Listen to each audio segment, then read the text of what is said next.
it's time for bread to disappear.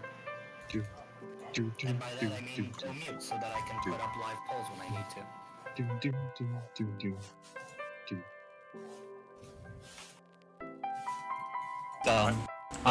If any of you guys are asking any questions, I will be right back. I'm going to be in the bathroom. Have fun. Don't fall in. Don't fall in. Let's go to swim. Whee! It's a little bit warmer once you're done using it. Mer. Oh, man. Ow, stop hitting me. Never. Oh, that was bad. There's a frost trap? I didn't even know those existed in this game. I don't want to do that again.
Okay. Huh.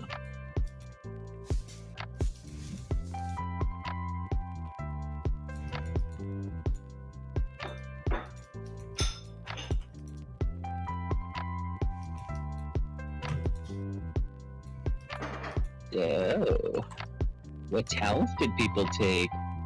I'm actually waiting for talent. Yeah? Yeah. What did you have in mind? So you're waiting for something?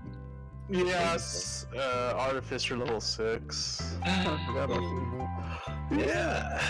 How about try to get another how do you say? When I hit level 6 for the it would be I forgot what it's called. Oh, I get an extra attunement, so Oh, well, that's cool. yeah, I gotta wait. Oh yeah, because you're using one of your attunements for me. That's right. Oh, I mean that's not the only reason why I want it. Oh, The only reason. buddy. I mean, good. It's like I keep forgetting. I'm like, oh, my sword's magical because of you. Thank you. I appreciate that. Ooh. You is welcome. 3 levels in a druid. This is getting interesting.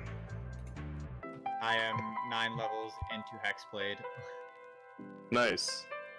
I am 9 levels into Undead Warlock, and I believe I took Pernicious Magic, so my spells are treated 2 levels higher when they become a target of counterspell or dispel magic.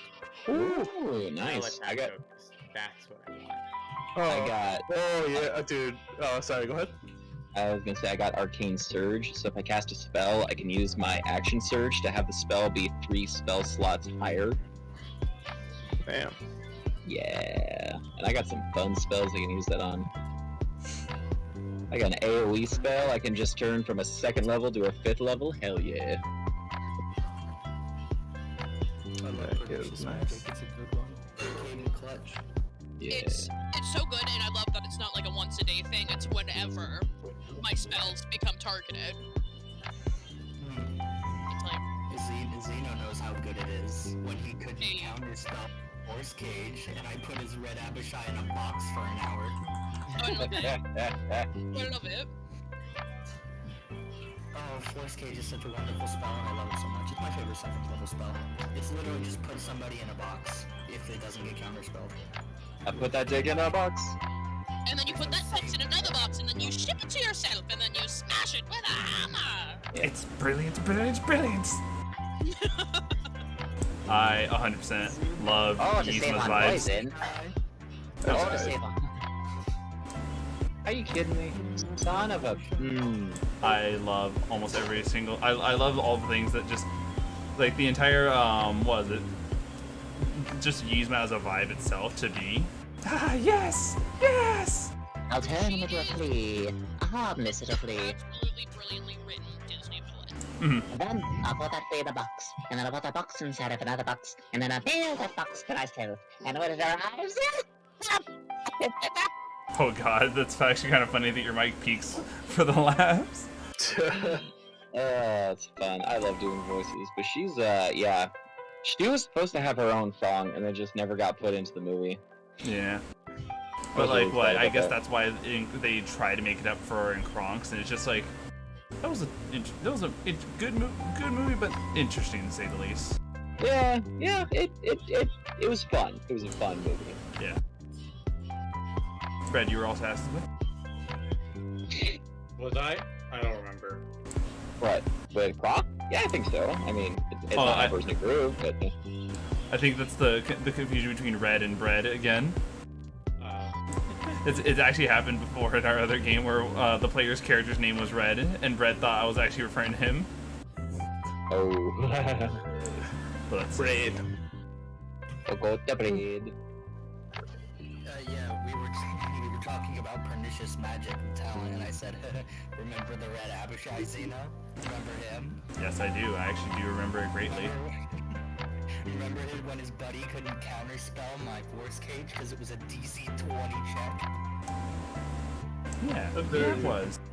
All right. Well, either way, the 5-minute timer is down, everyone, and so the curtain rises on the scene. Okay. And welcome everyone back to another D&D session with the Tuesday group, where last we left off, we had just ridden on the coattails of time travel itself. We had found out that the area where the Yanti Anathema was both a prison and a pyramid at the same time, preserving to be an area where it guards an ancient room that connects to the past. This room connects to a time long, long ago, where a creature, where Dendar the Night Serpent here has not fallen asleep yet. And it is actually Dendar the Night Serpent who delivers our players this quest. You have found the City of Gold. However, though, this city will be overridden by a plague. He asks that our player characters find the source of the plague and end it so as to stop its spread, while Dendar will focus on the curing of his people. We know that through future context that Dendar the Night Serpent does eventually fall asleep and the Yanti people do still survive. But depending on the actions of our players, we will see what happens as the plague was given time to grow and potentially dealt with at another time. Will it drastically change certain things in the world? Will it add new things? Will it provide a new source of revel in history for people to look up upon? We will have to find out more this session as our player characters have just left Dendar's abode. So there you guys are. You find yourself once again. Dendar the Night Serpent's place of slumber or rest resides in the center of the Golden City. Everything here gleams, looks immaculate, and of course there are still Yanti that, due to the time period, revere you all in a different manner. But at least you still have your own two Yanti quote-unquote handlers with you.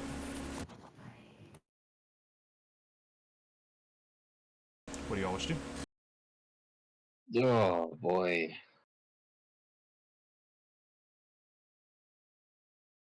Which direction do we go? I think they said we go that way. No, that way. Well, personally think we should probably see if we can stock up on any supplies that might be helpful in our quest. That's a good point. How are we on supplies? Like, we had to leave everything behind at the, Everything was left in the future, I suppose. Oh, that's... Oh. Mm-hmm. So we Ow. need to stock up. And I also, personally, would like some time to think. Right.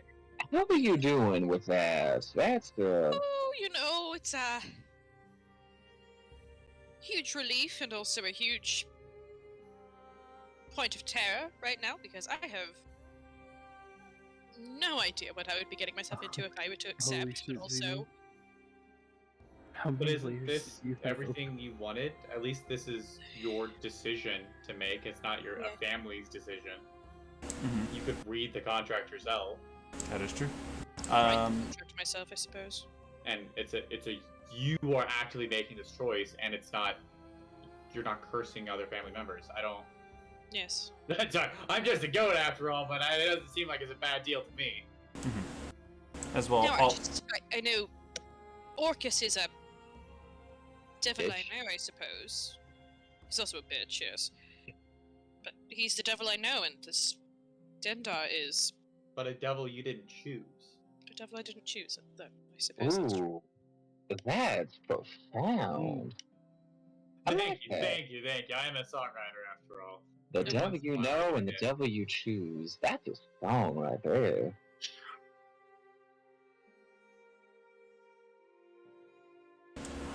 as well, Oliver, you were also saying something?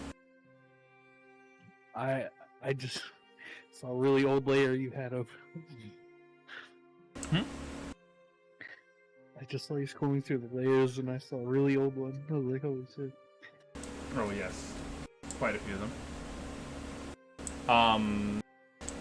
So yes, you have a moment before you leave the city if you do wish to forge a new contract. You would still gain the benefits of the subclass of choice Lilura because Dendar the Night Servant, for all purposes, while they are celestial, there's still some fiendish quality to Dendar themselves. And of course, with the thought of resupplying in any way, Damien and Lilura look to you all. Well, I'd hate to say that we are a little lost here, but we're a little flabbergasted, to say the least. We didn't expect to be finding out that we're in a time here with the more ancestral Yuan-Ti people. Yeah, this has got to be extraordinary for I you. don't blame you for not expecting time travel, in fairness. It's kind of shock to us all. Yeah, it definitely stood time. It's honestly Get a grip on very everything. astonishing. Perhaps you don't think we're in a time period long before anything has happened. What do you think would happen if we were to try to rewrite certain things? While yes, the plague itself is a horrible thing, imagine the other things we can do or let alone save. Now, Spyro, I Yes. think you and I think, are more or less familiar with the wibbly-wobbly, timey-wimey, situation. Correct me if I'm wrong, here it's a little bit more straight, I think, as what we established, you and I. Whereas in the Fae, it kinda shifts a bit.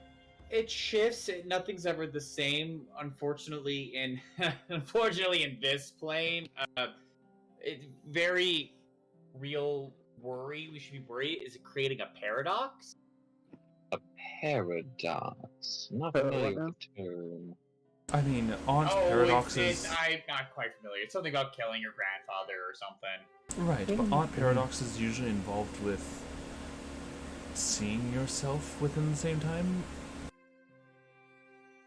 Not necessarily. It could be involved about creating a time loop. just on accident. Like if you killed your grandfather, for instance, then you wouldn't have been born to go back in time to kill your grandfather. I Then don't think your we need our grandfather. relatives. Huh. As long as you don't kill your grandfathers, I think we're good. Ah. I think my bigger concern is that we are setting up to save an entire civilization, which is wonderful, but also who knows what actions that civilization would have taken or what actions would have been taken against them in the future. And what happens, after... Yeah, no, that's... Scale into a full forced war of people attacking the city or them attacking others. Who really knows? Maybe the civilization just dies out if we save them from a plague or not anyway, so... But what if it doesn't? What if, in turn, they did something catastrophic? We know that this race isn't exactly the friendliest to other races. What if they commit genocide before that it's not all of a sudden that there's no satyrs Or goblins, apparently. or goblins. Oh, lizards. Either way, I'm dying from this plague, so I'd rather This is find true. something. Right, this You know? is. That actually Speaking of which, Nothing, Gizzard. Nothing. Oh, yeah. I'm gonna actually go ahead. Don't do this to me. Nah, don't. Nah, you don't need to do Please, that. baby. Now, you know what? It's Please, nice. baby. It'd be Come on. nice. Don't do this. Can you please? Actually, no. So I'm gonna let you notice this. For some reason, you notice that your plague is still. Though you still can feel its pull on you, it doesn't feel like it's worsening. It feels like the conditions have stabilized. Yay. I'm not dying. But That's until we get back, that is. Hey, I'm not dying. but if we to stop the plague from coming, in theory, Gizzard never got it in the future. Yes, I mean... Well, that's there's also the true. thing, if we save this civilization, then we wouldn't have to go back in time to save the civilization. Time travel's weird. Time travel is weird. Even as a even as a wizard, this is So this is. fucky. So it doesn't just continue on, like, we can't just do it and then just keep going. That is unless. That's another theory, that everything that we create, we essentially create a alternative universe. It branches off, so to speak. I mean, everything grows. If I look at it as like a tree, like the more something evolves and is created, it just grows even more. It becomes more complex. But A also, tree if you doesn't- go with the tree, the more branches, the more twigs it has, the weaker it is, the further it gets away from the source. Until it eventually breaks off. I guess it depends on the tree then. This is true. Yeah. There is also the other possibility that we ourselves are expected to. Like, history doesn't write about us, but we are still a part of history innately without even knowing it. For example, the idea of every single move we do is actually something that's preordained, and maybe we're already on the right path. We're not strangely far. There's a lot of things that can go wrong here. I'd hate to imagine the way to find out is not going to be as pleasant if we turns out one of our theories is right or wrong. True. We can't just sit here, discuss theory, and do nothing. Like, Yes. that's... It So also good. seems that our only, pardon me, seems like that our only way out is to do as our wishes anyway, and then he'd. Well, if it is, back to our time. yes, if it is, as you say, destiny, then we have already won or lost, and there's no point in wasting time. We might as well just proceed forward and just hope that we have already succeeded. This is an interesting discussion about free will versus... Yes, that's correct. Ah, I think my head's already run into a spiral itself. Here, let's go and find some essence of a shop and get you all resupplied. Yes, amen on that. That sounds like an excellent plan. And so, as you all travel through the city, heading towards what should be a Yanti marketplace, you still have those eyes that go on you, but when you do arrive at the bustling marketplace, you see quite a number of Yanti who are handlers to their own, well, to use the Yanti ideal of this time, their own property. The property serves to do menial labor for them, even such labor as, to clearly some of their enjoyment, pulling their means of transportation. You can see Damien and Lilura are a little disgusted as they watch their horrible ancestry play out right in front of them. Slave owners. Interesting. Yes, I would rather. What is it you all need? Let's look around. If I could get a shield, that'd be much appreciated. Of course. Well, if we also are looking to replace the things that we left, down Wait, quick. quite a bit. Yeah. Didn't we put a lot of the stuff into the bag of holding that I Bag of had? holding. We did have a lot of stuff in the bag of I holding. forgot about the Yeah. bag of holding, so it's not all in my chest. It's in the bag of holding. Yep. Yeah. And never mind. Yeah. I don't know how much we have. Can you I don't know, ballpark the estimation of how much it weighs?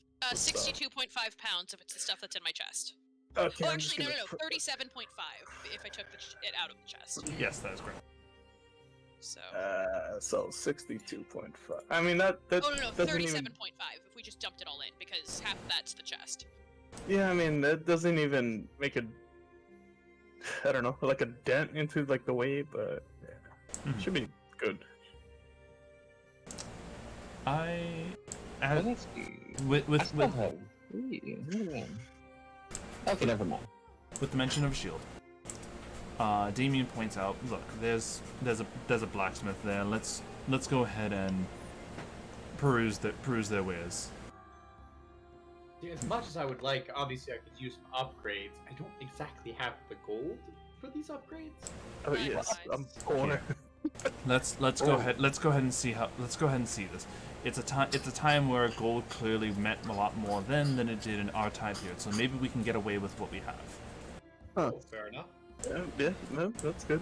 And so, a wander into the shop. This is a magnificent looking shop. Everything here is of the stuff that you would hear in legends. Like, here is an ancient, powerful item that would be able to be passed down from generations to generations. Swords that are forged, and clearly with gold being an abundant resource here, something dawns on you all very quickly, seeing what they use as a means of sales. Currency? Yes, a means of currency. Silver is actually the most appreciated item here for currency. Huh. It's Quite wild. we're all poor. I have 5 silver. I do not. I have Unfortunately, silver as well. I have 10 silver. Lord and Damien just like, fuck, you guys have silver on you? I have 0 silver. What being broke does to you. I don't know where I got it, but I have 10. Then I have 50 gold. I also don't know where I got that. Oh, well, the 50 gold is part of our have- payments. Pardon? You all were given 50 gold, no? yes, I No. still have. I have 60 gold. Yes. I should have That's a lost 25. 65. Or Mm. I mean, is it gonna matter? I don't Don't have have- any. What was that, Oliver? I don't have any of that. Damien and Laura? Forgot if I gave it away or someone else. I You think. definitely did. Oh, that's right, because it was because there was the family that you guys met in the beginning. Yes. And Oh, there's you're no good, way Peter. Zeno is gonna let us take our gold and transfer it to silver in a time. Yeah, in this time period, So, well, like I said, let's go ahead and see what we have to deal with.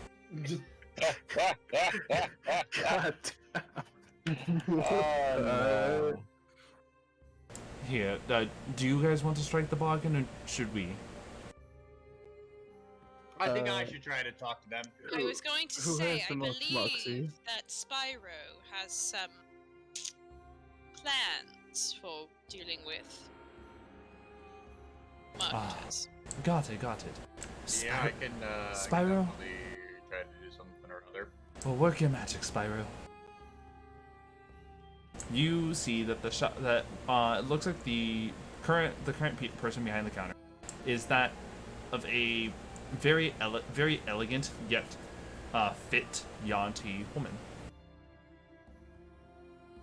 Hello, how are you doing? Do you speak Draconic? Nope. She What do I is have? speaking to you in what is, just because of what you've heard throughout the campaign thus far, she's clearly speaking to you in Draconic. Mm-hmm. I can be a translator. If you Mhm. need me to. Well, actually, here, let me tell everyone what they hear. So anyone who hears Draconic hears this. Filthy fey creature, get the fuck out of my shop! Oh god, they're hostile. They don't like Maybe, you. Damien, Lilura, you should handle negotiations. Yes, Damien seems like they hate us. You don't hear like Oliver basically tell them the like draconic equivalent of fuck off. Yeah. You say that? Yeah.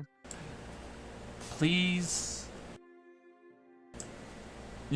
You say that, and the Yuan-Ti looks horrified and shocked at Oliver. And in Draconic still speaks to Damien Lura. Get a hold on your slaves before we have to catch the city guard. Damien, quickly, Oliver, I'm aware these people are horrible racists. Let's just get what we need and move on. I'm pretty sure I could slaughter these guards anyways, but whatever. I'm pretty sure you could, but we would not like to upset the city with the giant space snake. Where's the shield at anyways? Where's the shield? Where are the shields at? The shields are very much set up. Like shields and weapons, like I said, they're on display. Very easy to just pick up and go if you really want to steal them. No. Also have something they might want to trade, but I'm not sure if it would be worthwhile to them. You thinking? I still have my culotte feather.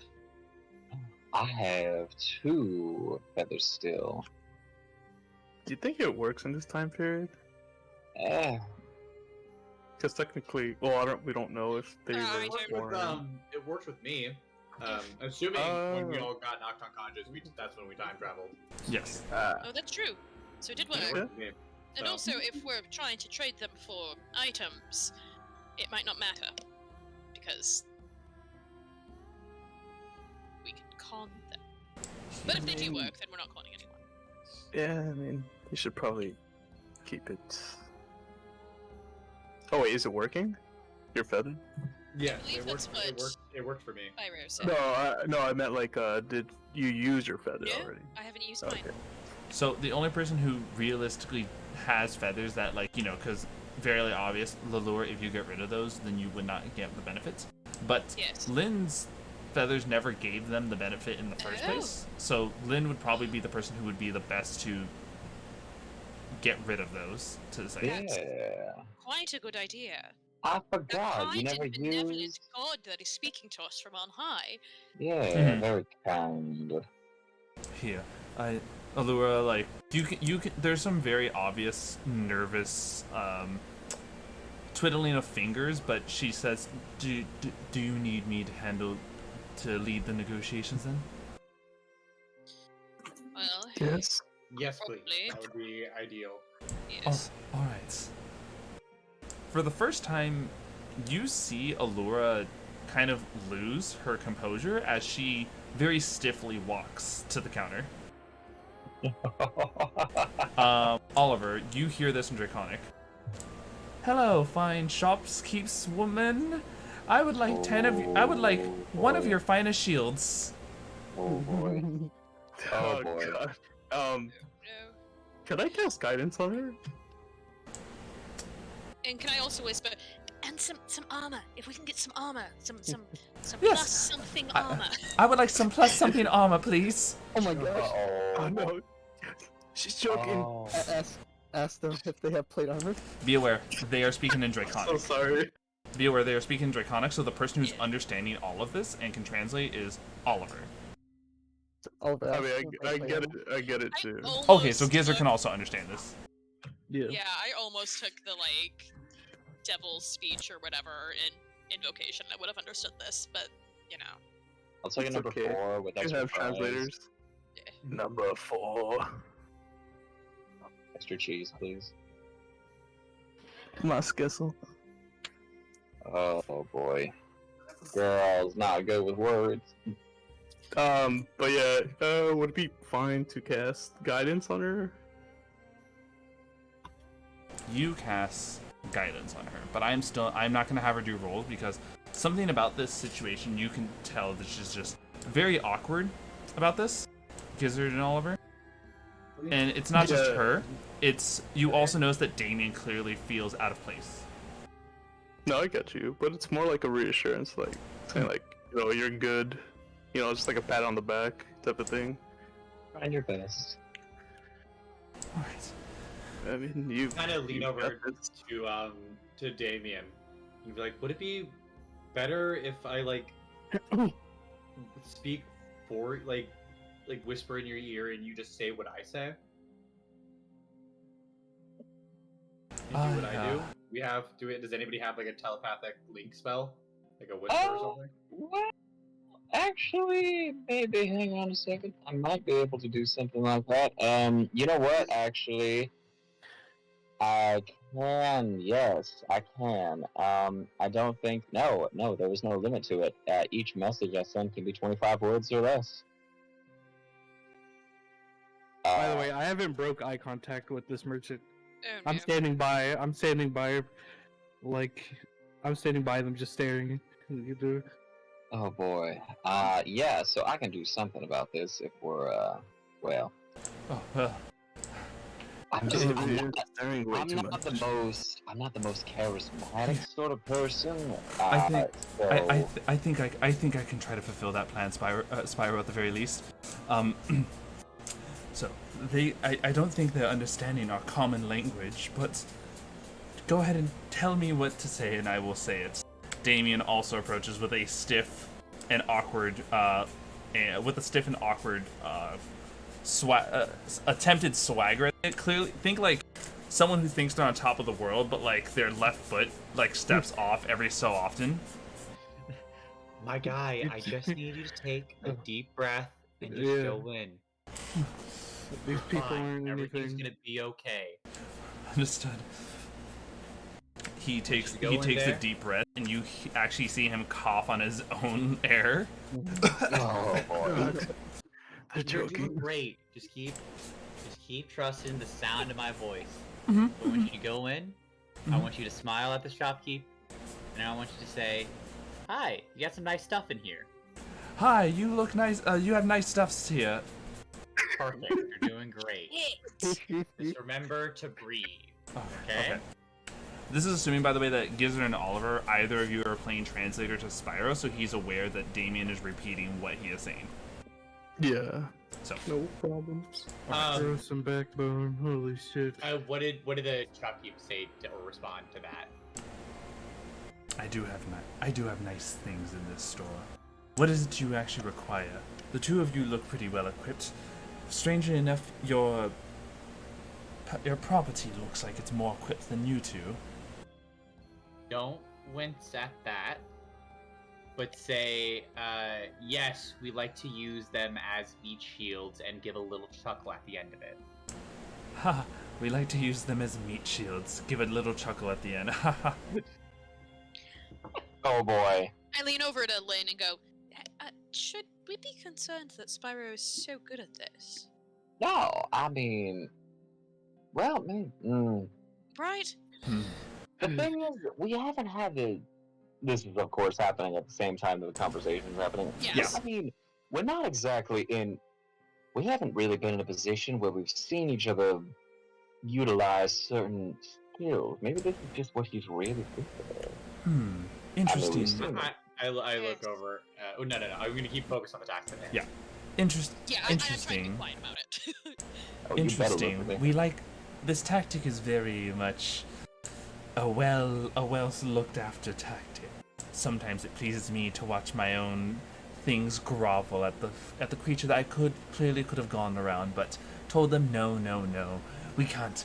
I want to take this stride forward, and then I watch them die. Ha ha ha ha ha. Now, You is know there what? anything that is there? So, I don't know. Maybe they could be a little bit better meat shields for us. Is there anything you have that could make them perform as better meat shields for me and my lovely partner here? Well, we do have some nice shields that they can attempt to grovel and hide behind. Tell you what. We will give you the cost of it for about 100 silver. Jesus. Oh. 100 man. silver. Surely. What a Surely rip-off. that is pricey from what meat shields need. Surely that's a little pricey for what the meat shields need. Well, you could always just huck a piece of wood in front of them, and maybe it will protect them a little bit more.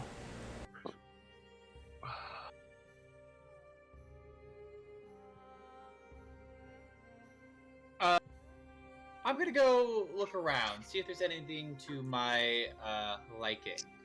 Still? Yeah, trust. Yeah, we are going to go ahead and take a look around, see if there's anything to our liking then. Understood.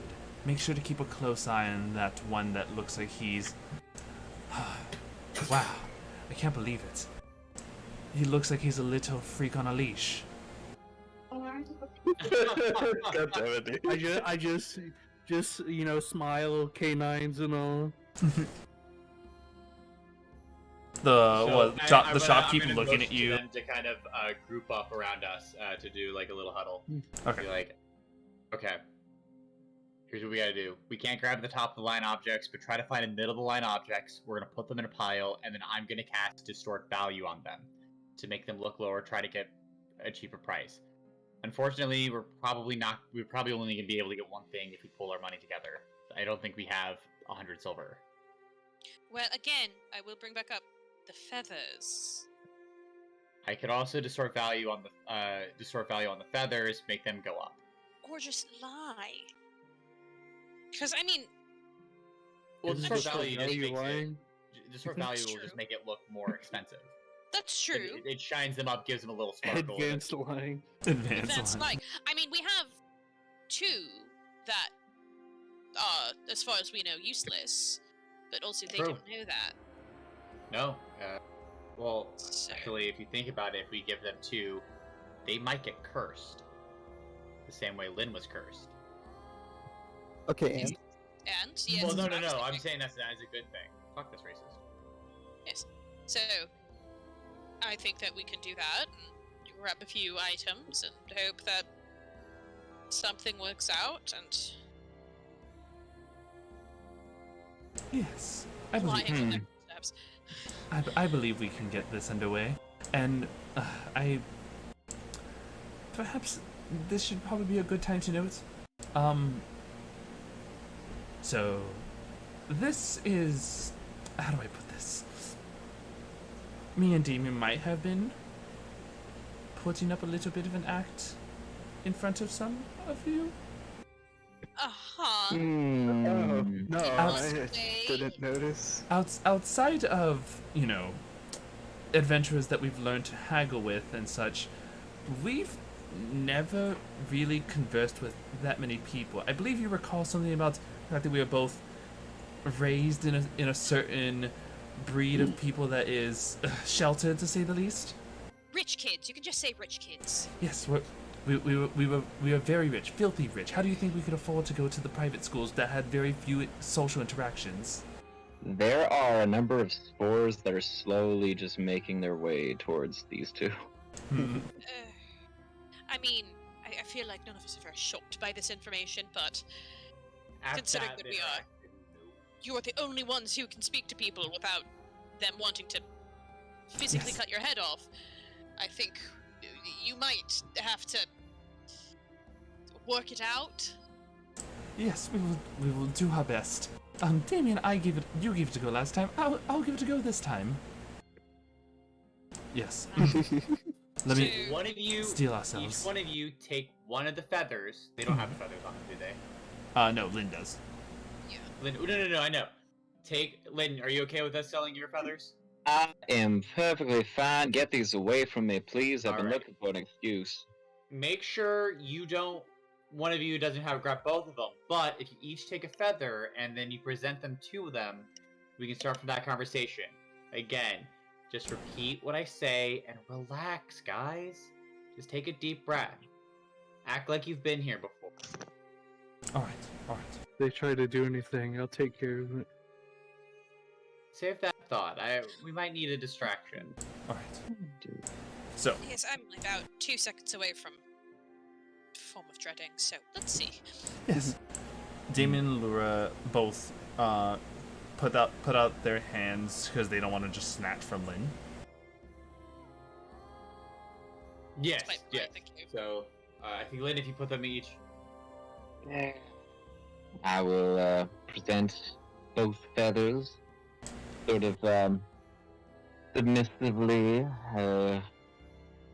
Submissively. Yep. And so, Damien and Lilura grabbing them and pretending to have that same confidence that they've carried with you guys thus far.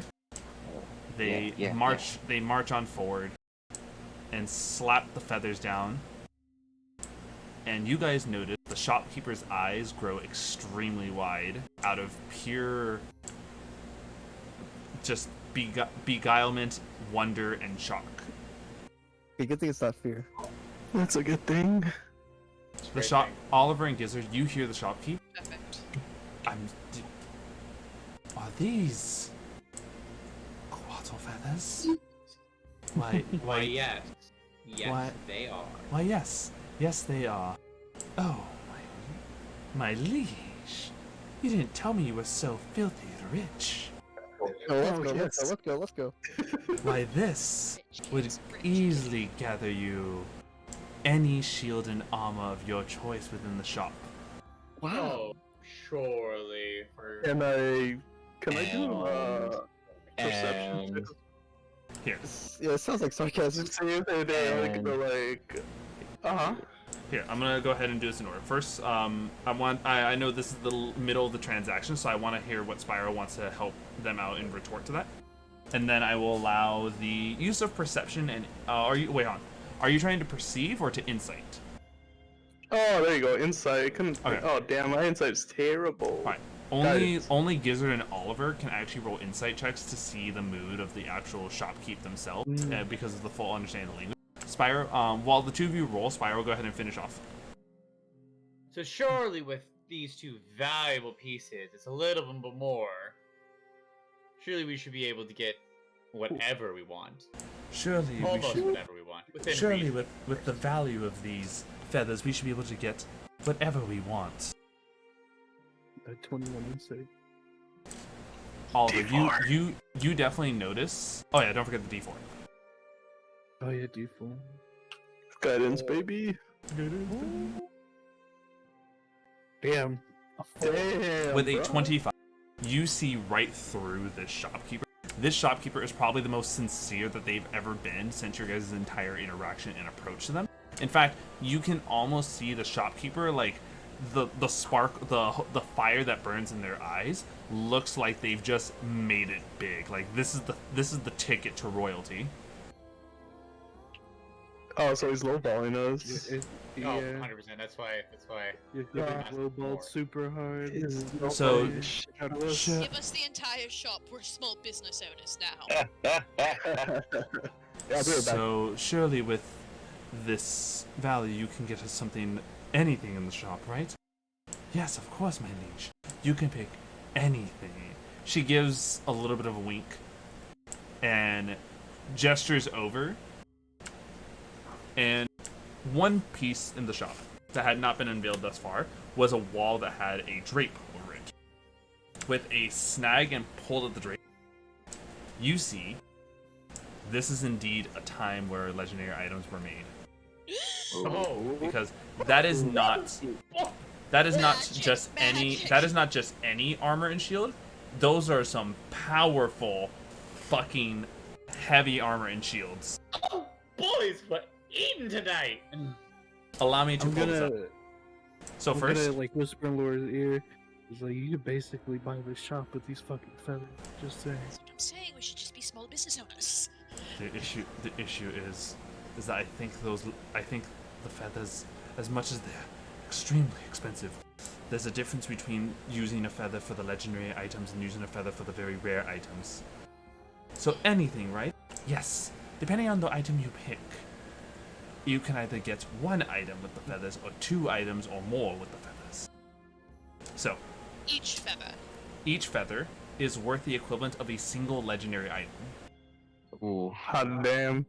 In this time and age, especially a Quado, a serpentine-like celestial, those feathers are extremely expensive. They're almost like holy items. These things are like you walked in with proof that God exists type of deal. Oh shit. Wait, doesn't Lilura have another? What are the? Mine works. So first off, for anyone wondering, any armor of choice +3 is automatically legendary. Oh. However, though, they don't have all the options here. Like for example, power armor doesn't exist in this time and age. What? Let's see. There's one obsidian flint dragon plate. It is a +2 bonus plate armor. In addition, you gain advantage on ability checks and saving throws made to avoid or end the grapple condition. Wow. I have a question. Do they have serpent scale armor? It's uncommon. Yes, they do. That they like uncommon is something that they've even shown on their regular walls. Like this is the very rare and legendary tier. Okay. They have. Yeah, I can do a lot with a lot of I don't necessarily need the top of the line stuff. I would really like that serpent scale armor is ideally. The serpent scale armor, that's definitely something that they have in troves. Though silver, of course, with the amount of silver you guys have, it would never be enough to afford that. Shields galore, very rare items galore. It would probably be easier for you guys to ask a specific armor piece, such as any armor or shield of choice, and I can tell you yay or nay. Obviously, like technologically advanced stuff like power armor doesn't exist, but still there's wiggle room for quite a lot. I mean, I'm just looking for some studded leather armor that's more than base level. I'm looking for +1, +2, if that's not going to cost us too much. Do they have +2 shields? Yes, they do. Ooh. Look up Sea Serpent armor, guys. If you have a good deck, it's not bad. I'm too weak to use it. A +2 shield is rare, and a +3 shield is very rare. Here's the way the tier goes: a single feather is either worth 1 legendary, 2 ultra rares, 4 rares, or 8 uncommons. Oh. Is there any dragon hide builds? That. You know what? Because of the actual civilization at play, I would allow that. Okay. So I'm okay with getting just a +1 armor. I would love a +2, but I don't want to limit us to less items, because +2 is very rare, which would only be 2 per feather. Yeah. But we could do like 8 uncommon, so we could do 8. That's for 1 feather, and we technically could we Could we divide up? So like, say we did a +2 armor, could we do 4? So 1 very rare and 4 uncommons. Yes, that is also well within the range. So it's a mix and match situation. Wait, how many very rares do we get? 2 per feather. Two per feather. But if you spend at least one very rare, then you can turn the other one into its equivalent. Basically, you can see it's clearly like one legendary is worth 2 very rares and so forth, as it just kind of forms a pyramid scheme going down. I can get a very rare dragon hide belt. What I There would we really go. love, do they have a belt of hill giant strength? It's a rare item. That I actually would probably say no to, because giant culture is probably not a very common thing for the Yanti to be dealing with in this area. I put would the love conversion that. rate I down. think if anything, stuff that revolves around draconic stuff is very much well within the Yanti culture. So anything dragon or serpent. Yes, and of course, you know, if you see like anything that's like, oh, only like this is very good armor that the dwarves made, then that would not be Yanti culture nor elven stuff, because that's elves. Okay, what about dragon slaying stuff? Like, I'm not gonna get that, but I'm just wondering, like, what they have dragon slaying items. That definitely is an option. Okay. Dragon focuses, dragon weapons, especially because if you guys are aware, there are in Tasha's Cauldron, not Tasha's, in the Dragon book, they introduced dragon ascended items.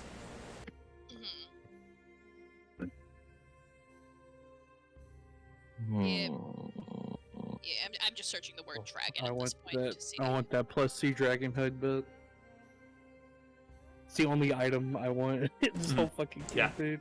It's actually a dragon hide belt is probably like one of the very like I say one of the very few, but it's like one of 3 items that were made exclusively for monks. Then that's a very rare, right? Yeah, it varies. It varies in rarity, but the bonus is determined by the belt's rarity. Yeah, plus 3 is very rare. Oh. And that's the highest rarity.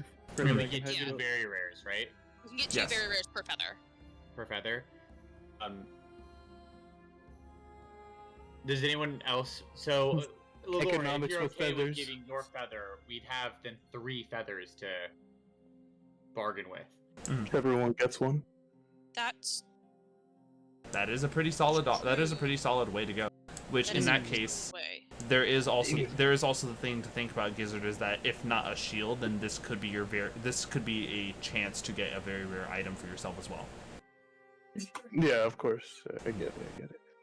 Yeah, I mean, I'm okay putting up mine as well. I mean, it was only for saying only for like it's nothing, but the main thing was any status condition it would get rid of.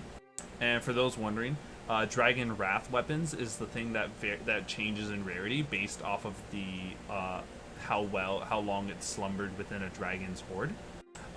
With very rare being the Wakened state, the weapon always has like an extra bonus of damage type based off the dragon that it was with.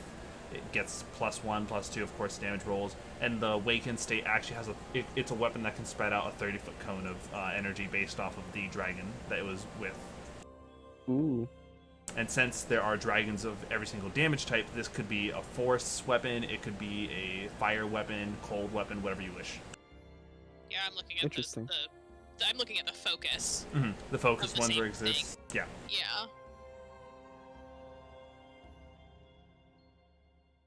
But I also do want armor, so I'm like.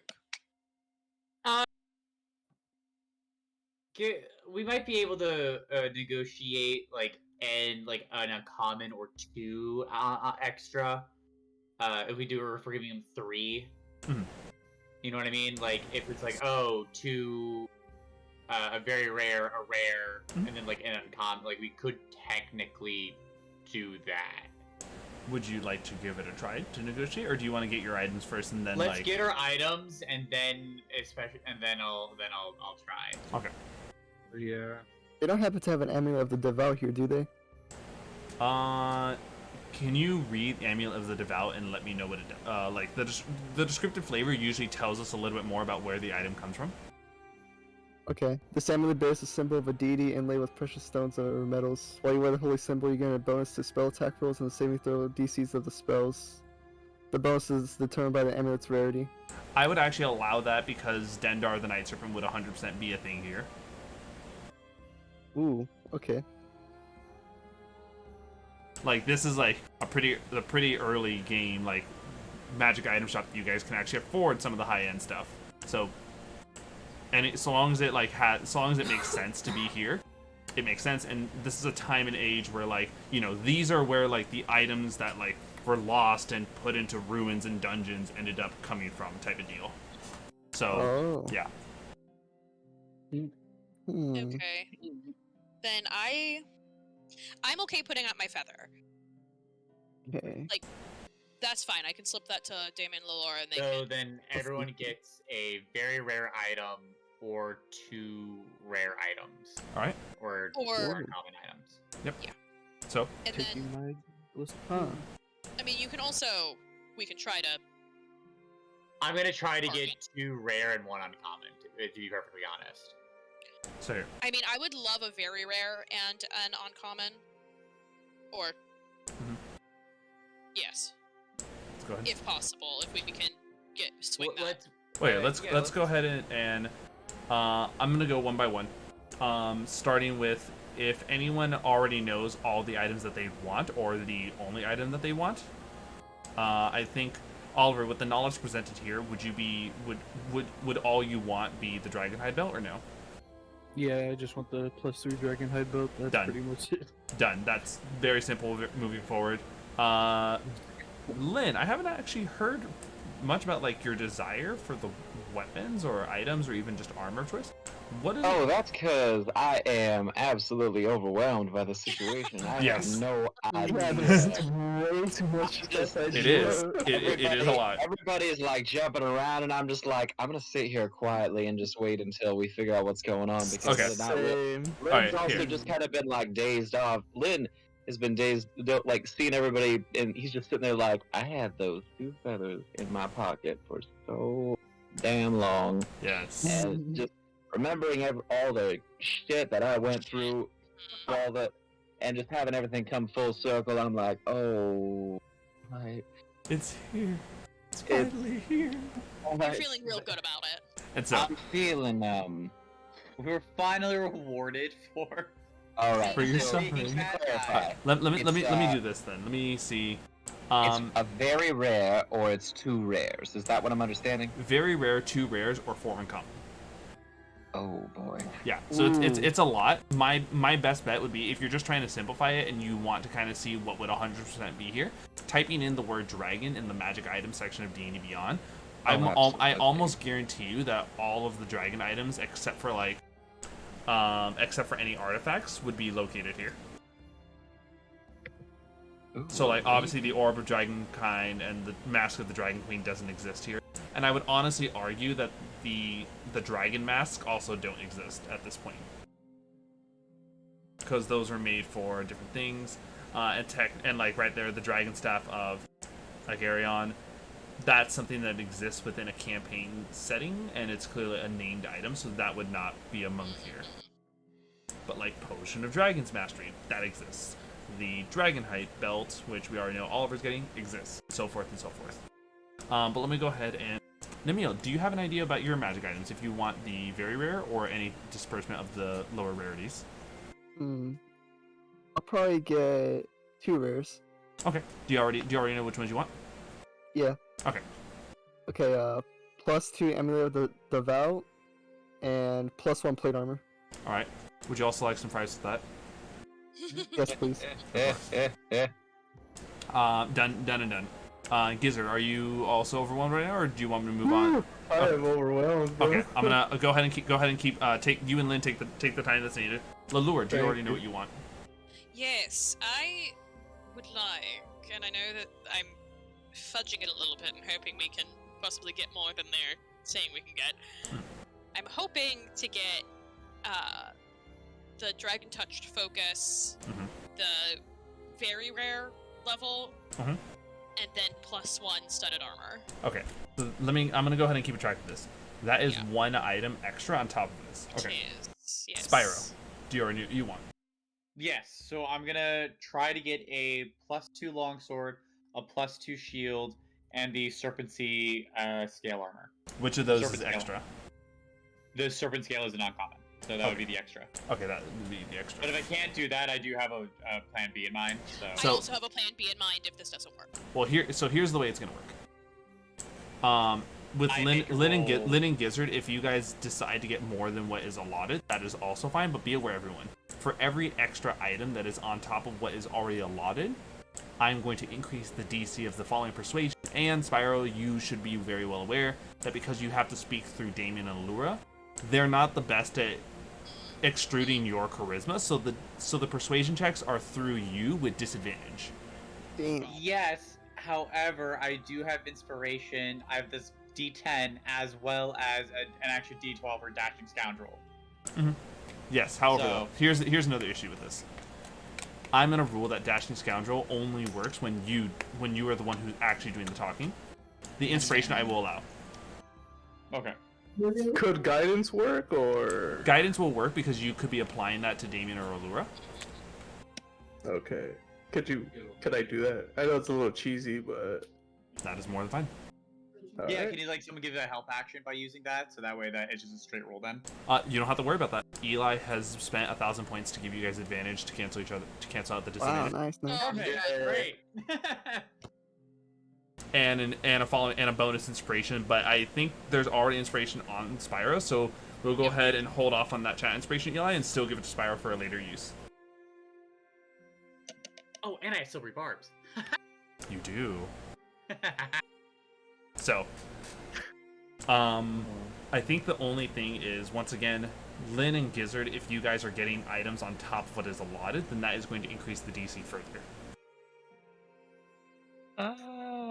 That's no problem. But again, like I'm so sorry, bro. Yeah, no, you're I chilling. don't know what I get. And here, if anything, let's go ahead and do this.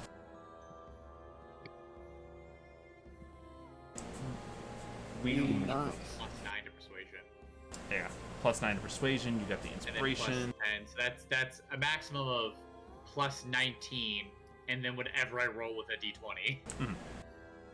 Plus silvery barbs on top of that. And if it fails, we have silvery barbs to re-roll. My saving throws are pretty high now. 19. Ooh. Hell yeah! Look at me now. And of course, if we really want to be cheeky, we could do distort value and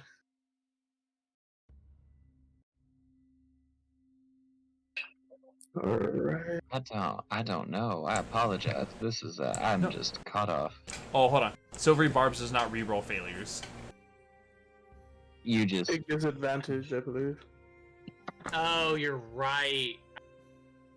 But, you know what I do have? Creature has advantage. A trigger creature must roll a D20. Don't worry. I have No, no, you're right. I can do something about that. Don't worry. Okay. Oh, that's right. You have a chrono shift or something. Do you have that yet? Or is that a level? No, I do. I got it. Perfect. We can pen time, guys! For a time traveling campaign, it's really nice that we have a chrono answer. That's so crazy. Nice. So crazy. What a crazy coincidence. Momentary distraction. What's a coincidence? Oh, we're in a time traveling campaign and we have a chronomancer. That is right. On top of Yep. this, it's very interesting because I do like Mr. Chronomancer. I believe you have a specific goal, which if you didn't know, I kind of like scratched at that itch a little earlier. Oh yes. Indeed. Okay. We'll find out about that shit though. Yeah. I But yes. remember I have to go to that one wizard that they were talking about. Yes. Yes. Okay. There it I is. have a question. Oh, sorry. Go ahead. No, I was just gonna correct because I was like trying to also look at the description for silvery barbs to understand that yes, it turns. If a creature succeeds, then you can temporarily force them to give. It forces disadvantage. So you would need. But they're not a triggering creature because it's just an ability check. If it was a acid throw, you could argue that it would work. But Yeah. So with with inspiration, a normal roll, and so far 2 items requested. I'm gonna wait for the rest of the items to be requested, and then I will tell the DCs, just to not like force people to make decisions. What's up, Gizzard? Yeah. Amulet of Health. Do they have that here? Yes, that would make sense. Okay. Yeah, I'll take that one for sure. Wait, it's Well- 2 rares, right? Two, yes, two rares. One very rare. Okay. Gizzard, Okay. and anything else? I'm so sorry. I'm still looking. That's more than fine. What rarity was the item you just requested? Rare? Rare. Okay. Yes, rare. Another rare or 2 uncommons. And Lynn, how are you doing over there? Yo, I'm hearing that laugh. I have a few options here. There's just some spells that I'm not familiar with that I'm just very quickly reading over. A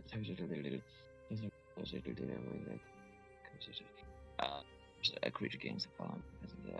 It's concentration. Interesting. Resistance. Okay. That's okay, so if I did that, do I need material components to cast those spells? That is the question. It depends on the spells that were requested. Okay. Some spells. Actually, hold on. If the item that you're asking about is an item with charges, the charges are used in place of material components. It is not. It just says that you can use it to cast certain spells. You can use the item to cast the certain spells. Once the item is used to cast a given spell, it cannot be used to cast the spell again until the next dawn, and that is all it says. So that implies that it also bypasses the material focus, material components for said spells. Oh, goody. Yeah. Oh boy. Okay, so it's either we're at the point where now we haven't gone over the limit. Is that what I'm understanding? You have sorry. So far, there are 2 uncommon items over the limit. But like I said, I'm not letting you guys know the DC until after items are requested, as to not sway decisions. Okay. How far do I want to push spells? I don't think I need some. I mean, some of these spells would be pretty good. Lilura, I feel like you already got one of those dragon touched focuses. Is that right? My mic was away from my face. Yes, I'm planning on getting the Wakened one. What dragon type are you going for? I was kind of assuming it's going to be whatever Dendar is. So that would be Force. Yeah, because Dendar is a representation of space and one of the divine. I would actually let you choose. You can choose either Radiant or Force with Dendar. Force is generally a good option because it's by far like the best damage type that has very few and little resistances. Radiant is you'll get a little bit of space flare with that. It's probably the second best damage type. Yeah. Well, I think it comes for the item I'm looking at. It comes down to chromatic, gem, or metallic. Chromatic and metallics are pretty commonly like the 5 common damage types, like fire, cold, lightning, and so forth.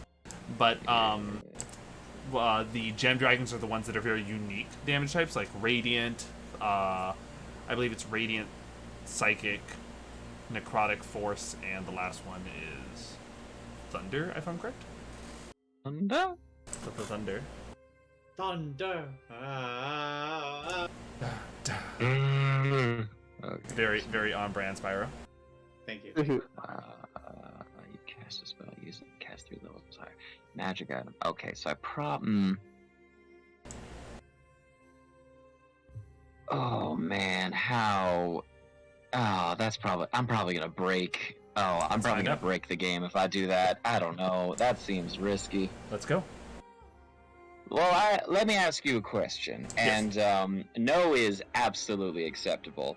With the talent that I picked up, now technically, when you're using a magic item, and the magic item has a spell on it that is attached, and does not specify spell slots, the general consensus is that it's using its base, spell. Yes. You're wondering Now- if the action surge that you do will push it beyond that level, correct? That is my question, yes. So, in the event of magic items that cast spells, those spells cannot be upscaled because that's kind of the give and take. One of the biggest things about casting items through magic items is that it actually overrides the multiple spell slots in a single turn ruling. Because it actually doesn't consume a spell slot, if I was a sorcerer who just did fireball through my staff of power, then as a bonus action, I can quicken spell my regular fireball that I use as a spell slot and actually do 2 fireballs in 1 round. Just as under normal circumstances, you can't combine bonus action spell slots with action spell slots because that's the rulings. But items bypass that at the cost of the fact that you can't upscale them. They are stuck at the level that they are casted at. Alright, I think I made my choice. I'm gonna go with 2 rares. Right. You're not pushing it any further with uncommons? With uncommons? I don't think I need any uncommon. I mean, what can I get? I mean, there's nothing really here that... That's fine then. Dragon Vessel? I mean, I don't even know what that is. I mean, you just... What is it? You just... It fills with potions? The DC is as low as we can have it, but you have a pretty high dex, don't you? I do. It's not maxed out yet, but it's doing okay. Check out the serpent armor that I'm getting. Oh, I never even type in serpent. Oh, what am I doing? Right. There's a lot of like with Yuan-ti culture, there's a lot of like magic items that are here, but usually because like in D&D games, like exploring a Yuan-ti temple is probably some of the most dangerous things like as far as a ruin goes, but it yields usually some of the best treasure. Okay, there's only like 3 or 4 serpent items. scale armor because it's medium armor, and you can apply your full dexterity modifier instead of the maximum +2. Well, the thing is, I already used my max dex and my wisdom as well for my AC. So my AC right now is 19. So yeah, so then you wouldn't get any advantage from it. Yeah, so I think I know what I'm doing then. All right. Cool. And what is the call? All right, let me go back to Dragon now because it's going a little slow on my end. Right, I need to learn how to spell. That's fine. I think the main question I'm just getting along is, are you capping it at the 2 rares, or are you getting the uncommon? 2 rares. Okay. I don't think I'm going to push it. Yeah, 2 rares is what I'm sticking with. All right. Gizzard, how are you doing over there? I think I'll take a Ring of Protection, honestly. And that's it? It's not a bad item, no. And just a regular ass shield, if that's fine. Alright, shield +2 is also up for the rare category, so if you want, you can get a shield +2 plus the Ring of Protection. No, I would stick with the health thing, and because like since I'm an artificer, I can just essentially infuse items as well. That's why. Right. Common items such as the shield will not push the DC any further, so that is fine. That is fine with me. All right. So, Lilura and Spyro, due to the fact that you both have a bonus, the bonus items on top of it, the DC is currently 20. Spyro, with a normal roll without the inspiration accounted for, you need at least a 11 or higher. Right. So let's see what I get. Come on, do it. I got a 14. There it is. Congratulations, you guys got all those items. Feel free to add them to your inventory. I'm going to quickly say bye, skills. Bye, Bye, Skittles. Alright. Probably had it added to my inventory. Alright, what's my other ring gonna be? What's my other item gonna be? Now I am 9.5 pounds away from being over encumbered. Alright. I think... Yeah, that dragon touched focus is really cool. Real good. I'm not going for the full one, but the other one is just enough stuff that I could definitely mess around. Do you know which one you're going with? Are you doing chromatic? I feel like you would do chromatic. Or metallic. I'm looking at metallic, I think. Yeah, I think I'm gonna do gem. Maybe. Maybe, because then every time I cast a spell, I can just teleport. For free. Oh. That is pretty nice. Yeah, it's I'm between that and the one with the saving throws. Alright, that's going to my Side note, then. As a good reminder, due to this heat wave and I was boiling in my car earlier, this is a reminder for everyone to please hydrate, for the love of God. Yes. Make sure that you are well rested. Make sure you are chilling out. Make sure you have your air circulating as well as it can possibly get. And just I know I have to tell this to the people, because like I think every single one of us is in a state that is experiencing a lot of heat. Death. Yes. So make sure. I've been sick and boiling in this fucking hellhole, Florida. Yes. Like I'm. This is my first time experiencing humid heat, and oh man, Oh, it yeah, dude, is. it feels like you're being steamed, huh? It feels like I'm going through like. It feels like I'm going through a real life boiling gelatinous cube. Yeah. Oh, hey, Gizzard. This, I'm picking up a brand new sword, so whatever powers you're using to focus on this, well, I think we're good now. Okay. By the way, my AC jumped up to 22. Oh, Yeah, a wizard has a fucking plus 19. Yep. Oh, 19. I definitely could have went for 2 rare items. That probably would have been better for me. I could have got bracers of defense and the belt. Yeah. I wanted the maximum belt. Yeah. no, understandable. Because now And my then stunning strike save is 19, so... Yeah. Also, and the hit have is you plus actually? 12? Here's the Spyro, crazy part, wrong. Hive. You have not even attuned to your item. Scroll to the bottom and attune to your item. Look what happens. Watch it be 22. I'm so happy. I actually have more health now. I'm so happy. My AC is 21 and my DC saves are 19. 21? Oh my goodness gracious. Alright, and I have advantage on initiative rolls. Oh my goodness. If only they had a belt of giant strength, and then Spyro's weaknesses. Ooh, he would have none. He'd be the perfect pair. Oh man, I can teleport now every time I cast a spell. I love it. Yes. So, here we go. And on top of this, for anyone wondering, this is probably one of the craziest things about the Dragonhide belt, which was such a good item for Monk. In addition, as an action, he can regain hit points equal to a roll of his martial arts die once per day. Yo, let's go. Nice. So, good stuff to come. So no... You So don't the need stuff's the about sword to get anymore. harder. Whatever could you mean by that, good sir? Oh, I put all this back. I'm putting it back. Guys, put it back. I got a bad feel. Alright, a more short sword.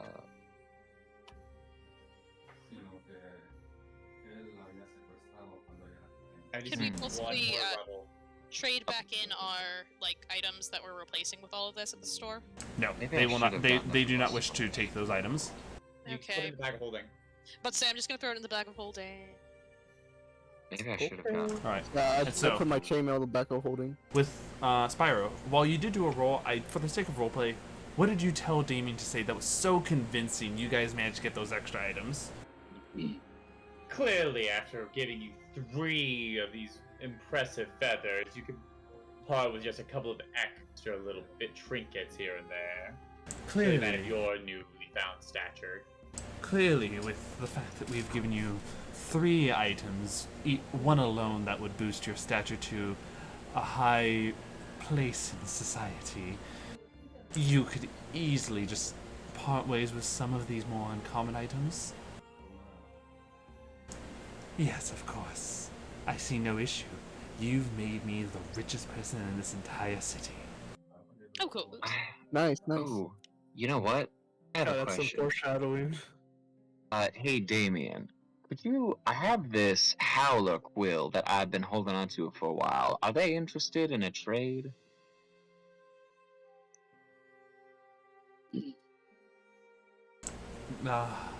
Would you be interested in trades? No. Alright, never mind. I wonder how they have play armor that fits a goblin. Right. Magic. Magic. Baby aunties also need protection. We kind of just folded it in on itself. Yeah. So, Should we perhaps Man. see if we can actually afford, like, healing potions or anything? So, It's when in doubt, dragons. probably the main thing for me to let you guys know is that items that normally would go for a certain amount in gold, anytime you're wondering about the conversion rate, it's always 100 times. It's always 10 times that in silver. So, a potion of healing, which is normally 50 gold, is now worth 500 silver. Okay. And there's no, like, I guess the opposite of inflation because it was such a long time ago. You know how items today are worth more than items back then? Yes. Okay. But we have no way of converting all that. At least not here. on a return trip here, you could probably change what you've gotten before. But as it stands right now, no one in the city wants to actually take gold because it's the equivalent of, I don't want to have to give you change for all these pennies. Yeah. But you're saying we could go to like a bank and exchange our silver for a lot of gold. This dragon slaying sword is fun. Oh my god. Yes. I hope you guys enjoy these items. So I anyway, do. I can't wait to fight a dragon. Zeno says that like he's gonna kill all our characters. Yeah. There's Like, 5 you whatever you dragons. want. You're gonna die anyways. There's 5 dragons somewhere in the world that are starting to wake up. They're like, I sense something in the distance. well, with that, Damien, Lura, and the rest of you guys wander out of the shop with your newly retrieved bling bling bling. More eyes are focused on you all than before. Oh no. Spyro's loving it. Spyro's kind of like strutting out, you know, just like, yeah, I'm hot and he knows it. Indeed. Damien and Lura kind of just like, perhaps we should hide the fact that we got you all of these items, at least until we're out of the city. That's not a bad idea. Meanwhile, let's all go to the lobby. Spyro over here.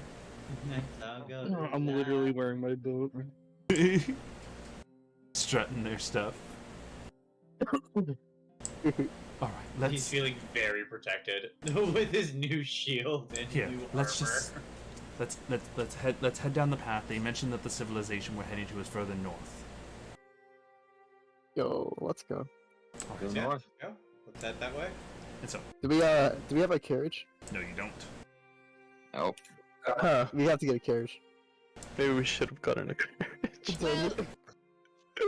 I need to go back and discuss some things with Denda anyway, so perhaps he could aid us in getting a carriage since he's a god. Perhaps. Are Carriage. That's not a bad you, idea. Are Put you that in ready? your contract. Are you ready to make this decision, Lilura? She sells her soul for a carriage. A badger.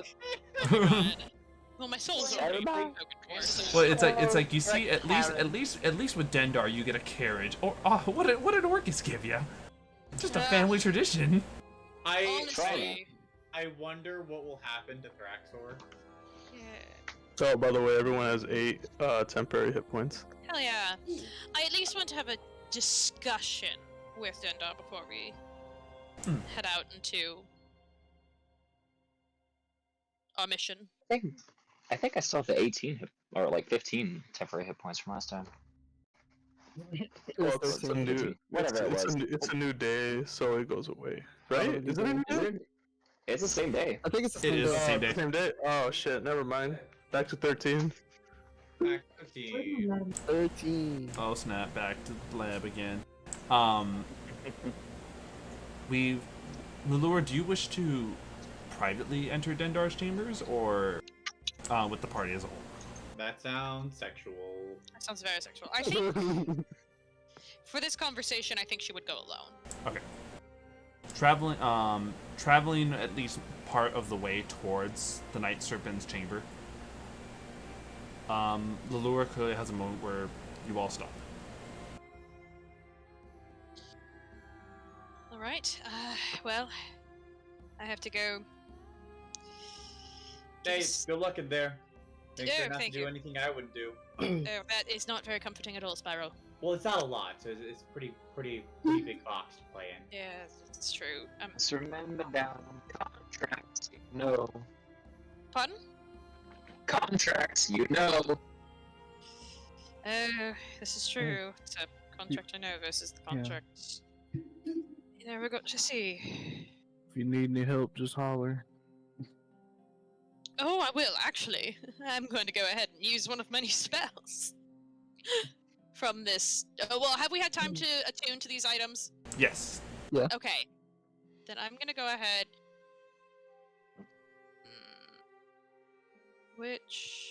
So if I go with Gem as well, would we say that... Because I'm assuming that these focuses are from Dendar somehow. Yeah, Would he definitely with some sort of flair that would remind you all of Dendar. These items are very much Dendar in nature. So I'm thinking it's either you might make the call on this because like your world. Is it gem or metallic? I'm not thinking chromatic. I don't think that makes sense. Regardless of radiant force, it's always gem. Gem. Okay. So I have a gem bond, so which means I can cast telepathic bond, and I'm gonna cast it with you all and be like, if anything happens, I'll let you know. You'll hear it in your head. Okay. Alright. Well, I'm going to go inside.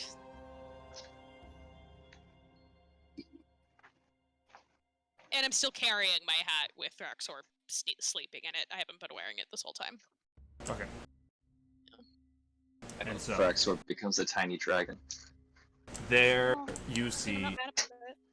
There, the godly serpent awaits, almost like he's been waiting for you this entire time, Lilura. You didn't have to wait on my account. No, you must understand. This excites me to be able to strike a patronage with someone when I'm not sleeping. I'm curious about the contract and requests that you make. Well, I have several demands based off of the patronage I have shared with Orcus, not by my own accord.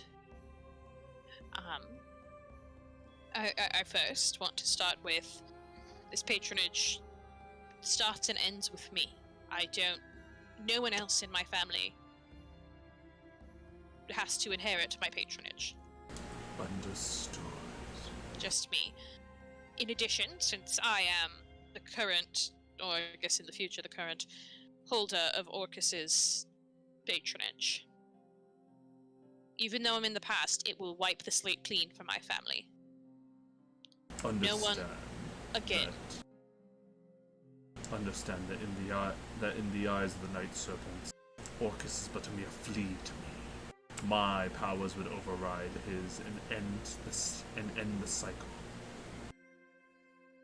Even though I'm in the past, that is my biggest concern, is that I could be striking up this deal with you in a time that my ancestors are just striking up their deal with Orcus. If I strike this deal with you, I want any of my siblings, cousins, not to have to worry that they're going to birth a child that's going to be indebted to Orcus. Allow me to explain this in a better terms. You are the one in which the cycle continues through. So it is through you that the cycle ends. Should the cycle end on a user rather than a family member, that's it. It has already been decided that you are the current link that will be severed. And thus, the cycle ends with you. Okay.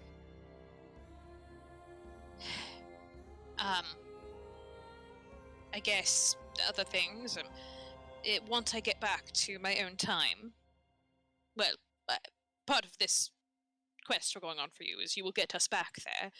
Once I get back there, and you're slumbering, what then? Then if at any point you wish to contact, my messages come in dreams as I become a slumbering god. Yeah. So my powers won't wane because you sleep? That is correct. Though I slumber, I am still revered by many of my own kind. And imagine this. How terrifying is it that people still worship a sleeping god? It is quite terrifying, and to be your warlock, your one patronage. It's quite a big undertaking. Okay, so that was more of a question than a demand. I know this came up because of Thraxor, but Thraxor will be able to continue on after we strike this deal. Yes, Though want his, confirmation on that. though his appearance may change, in a slight way, he will still remain the Thraxor that you know. Honestly, I think he'll love that. Especially if he gets some gains, if you know what I mean. Alright, so those are all my big ticket items. Those are all. Oh, well, I know that you view other races better than a lot of your worshippers and your people. It's difficult for us to get anything done in the city,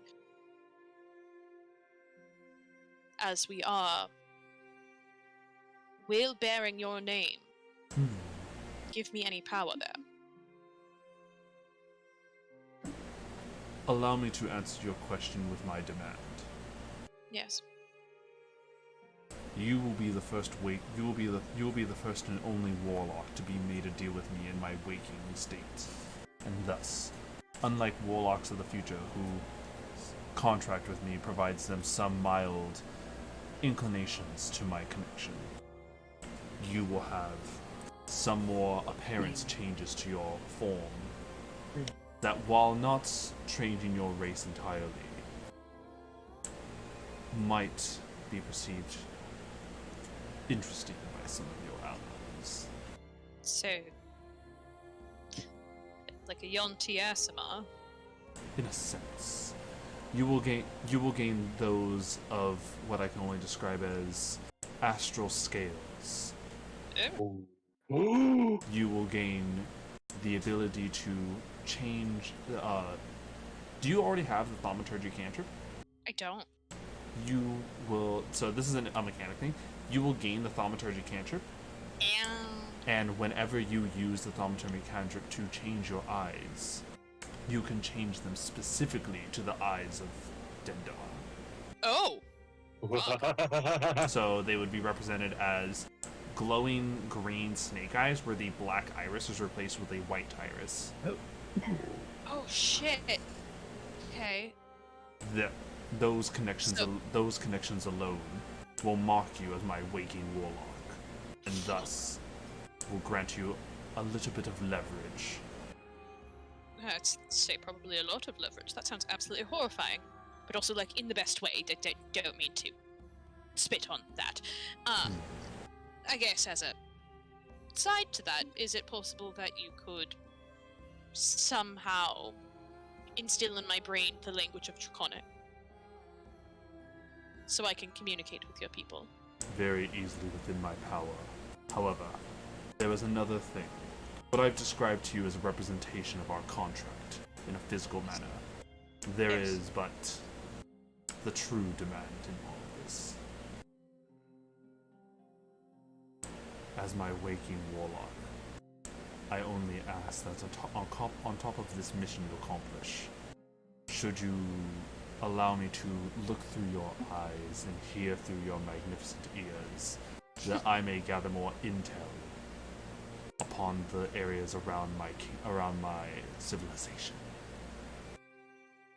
And should I notice something that is of concern, I expect to be able to relay you instructions that you follow. What would you consider of concern? I consider an eradication of my people always as an obvious thing, but that should be stated because I understand your opinion of them.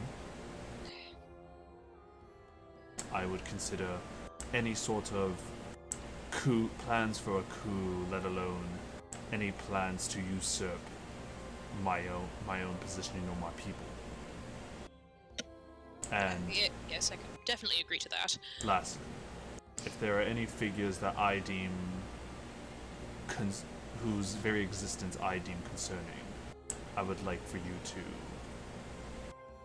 tread carefully and proceed with a blade ready for their throat, in a theatrical sense, to say the least. And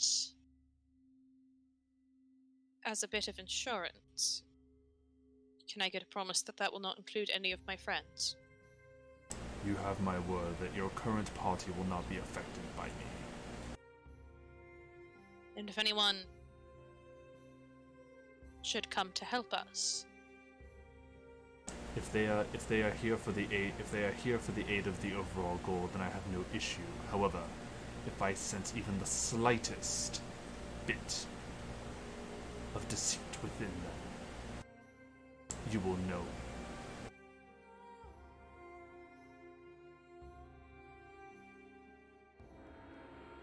yes. Do we have a deal then, Lilura?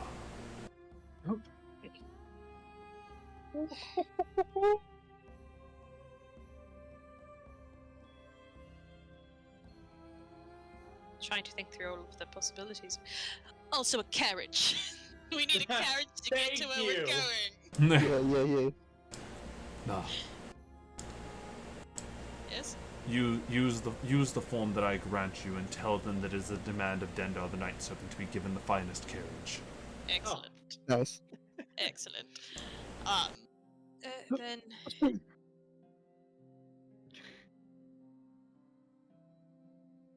should again, this is going back to I know that you want your people to do better. To be better. And I know part of that is not allowing a coup to overthrow you, which I can be fully on board with because, like I said, I align with your goal to elevate your people to a place of, I don't want to say symbiosis, but that's the only word coming to my mind, symbiosis with the other races. But should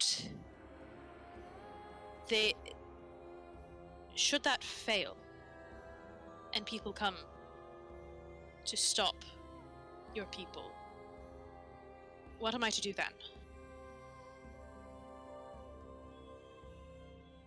If it is truly beyond the power that I believe that you are capable of, you will not see me issue out orders. I would not put my very own warlock in danger, in harm's way. Thank you. So, you won't put me on the front line fighting a one-woman war. Not if I didn't think you can handle it. That's quite kind. I'm gonna have to have a very stern talk to anybody I ever meet. Are you ready to form this contract then? Yes. I am. Here. Hold on, actually just hold on. Xeno actually sends you a contract to sign through Discord. I mean, I'd have to send it to your mom to look at. She's a literal contract lawyer, so. It actually probably would be helpful, so I can keep it all straight. Huh? Lilura. Mm-hmm. You watch as Dendar unhinges his jaw. Oh, go on. And though your life flashes before your eyes in this instance, Dendar, faster than you can fathom, lunges for you, consuming you in one bite. You guys all hear in your head, well, it might have gone wrong. Oh, they don't. This actually severed the connection. Fuck! And I wasted my spell of the day. You now find yourself in what begins as a pure black void. All of a sudden, a lone light flashes by you. Another, and then more and more join, trickling down you like raindrops in a storm. Stars go flashing by you. You are zooming through what I can only describe as the inside of Dendar, like as though you yourself are entering a warp state through space. Wow. More and more the light starts hitting you, boom, boom, boom, and you get flashes of anything of the fights that Dendar has gone through, the struggles that Dendar has had to face, and for a time being, you actually feel one with Dendar as you feel the sorrow that he feels in the way his people treat others. You feel the anguish that Dendar feels when he fails his people. And when it all comes through, when the light finally gets so bright as you near the end of the tunnel that it's blinding, you stand right there in front of the Night Serpent with his mouth closed and his face not even 5 feet away from yours. Oh.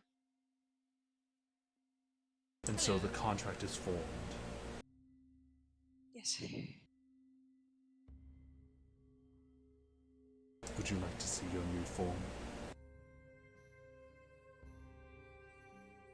I would, yes, actually. His body turns as he now puts his eyeball right in front of yours. Though quite a bit intimidating because it is looking directly into a snake's eye. In the reflection of the white light, you see your silhouette and you see the reflective scales that are now encompassing your body. Oh, wow. So they're like space scales? Yes. That's If really anything, it's the space part is probably more apparent than the gaps between the scales. That's pretty sick as hell. Yes.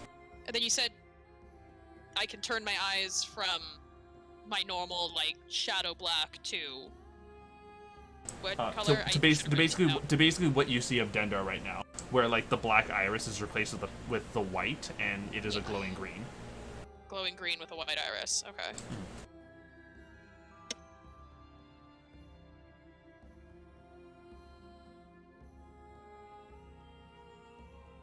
And so, thank you. I hope you understand what this means to be my warlock. I believe I do. It's from the sounds of it, a great honor. Tad bit terrifying, knowing that I'm the only one, but... Oh, you're the only one who's made a conscious contract with me. That's fair, yes. And so, I wish you nothing but luck, my little warlock. He says, and probably the most sincere that Dendar has been with any person in this entire realm. Dendar actually comes close to you, almost as though he is nuzzling the very front of his mouth with you. Aw. That's cute. And then he pulls back, going back into that like clearly intimidating and emotional state. For the first time ever, Dendar has shown you his soft side. Aw. And then he goes back into a state where he is just awaiting for others to come into his chambers for whatever city-wide needs. Yeah. Do not discuss that with anyone. I will kill you if you discuss my soft side. Well, you severed my telepathic link before you could do that, so... yeah. Oh! I open up my hat. You actually hear, I'm back! Oh, there he is. And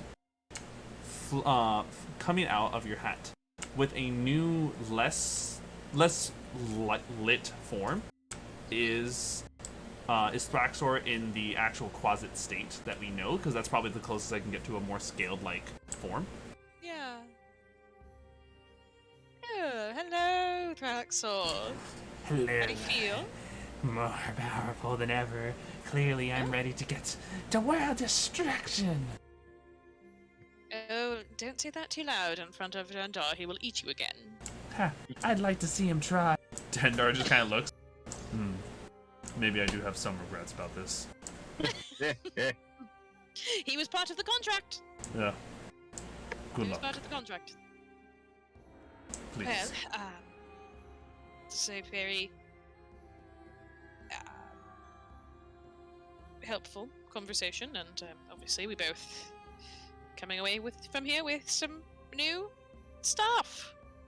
You with scales, you with a warlock. And as you walk out, all 5 of you witness Lilura's new form. What the fuck? His turn. Kill her! Oh no, I'm fine. I was just I'm kidding. fine. I make an attack roll. You. I mean, girl, you look. How do you feel? Good. Powerful, like we're going to I can get us places. Yeah. Hold a little bit more sway with the people here. Wait, can you Also- talk to them? Yes, I have had the memories of Dendar. Dendar's been through a lot, by the way. But good guy. Totally almost spilled the beans about him being nice, but then was like, nope. Guy. No one ever tried to overthrow him, or ever tried to overthrow this civilization, or I will be forced to kill you. Although I did get contract saying that you all are safe, but I don't want to test that. We're safe. As What? in Wait, we're safe as in what? He'll protect us? As in that he won't make me kill you. She's smiling very awkwardly after all of these sentences. No, yeah, no, I know that's no, I understand that. That's a good no. But It's just to be reassuring. safe, let's not any of us try to overthrow this space serpent god. Oh God, no. Well, Or his Wow. people. No. I'm afraid I have a confession to make. Oh my god, that's the whole reason you came, isn't it? Oh. I've known about this time travel the whole time. I hear, like, I don't know if telepathic, well, I guess telepathic link is part of it. I hear Dendar, like, laughing in the back of my head. Nah, So, you're good. I don't feel strong connection to Orcus anymore, but... Or any connection to Orcus anymore. Do you think that we're gonna have to face some repercussions when we eventually go back? If we do eventually go back? You think it's Dendar gonna made be... it sound like no, but also... I'm a realist, I don't know. He made it sound like Orcus is inconsequential in the frame of Dendar's own power, so... It's highly That's possible. amazing. Maybe I'll be a warlock for Dendar. Nah, I'm not. Well, we I will mean- see. You are the only one. The only waking one, yes. He falls into a slumber at some point, and, That is special. this, I feel, an immense amount of pressure, but that's fine. It'll be fine. Oh, also, watch this, and I changed my eyes.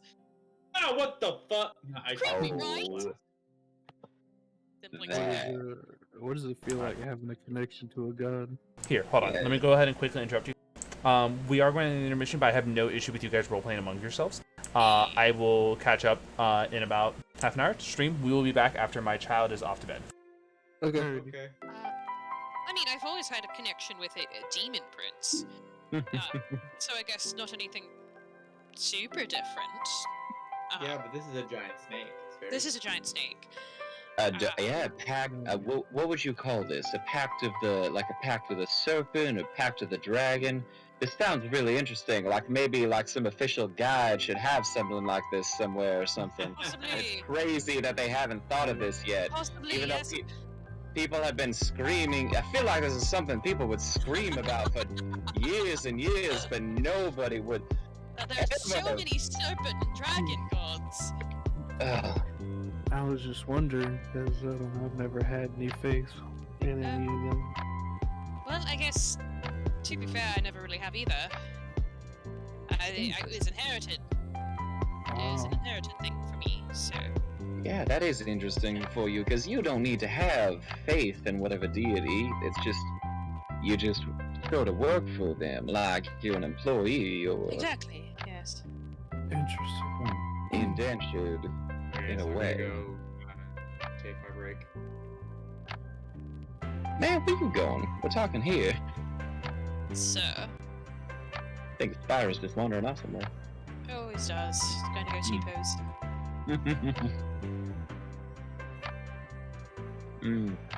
Biscuits.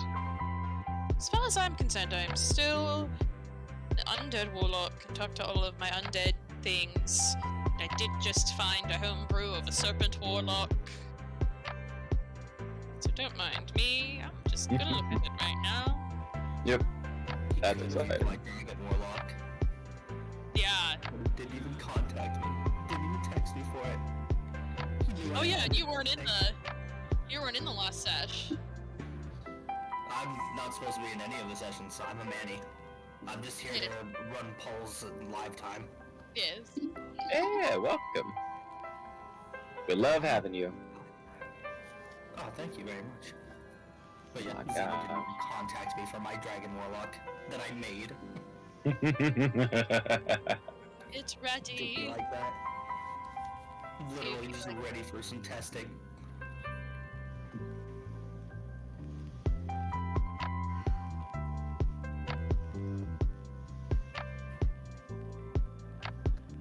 Go, jump.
Okay, I'm back. Oh, we're in intermission.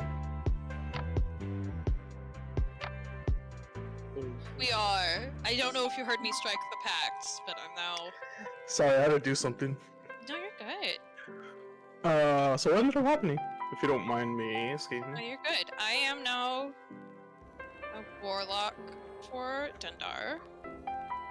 Okay. I don't know how much you heard before you popped out, but basically, I have space scales now. Nice. Like astro scales, or? Astral scales, Okay. That's Which is cool. pretty sick, and I can turn my eyes into his eyes. Yeah, I remember hearing that one. It's creepy as hell.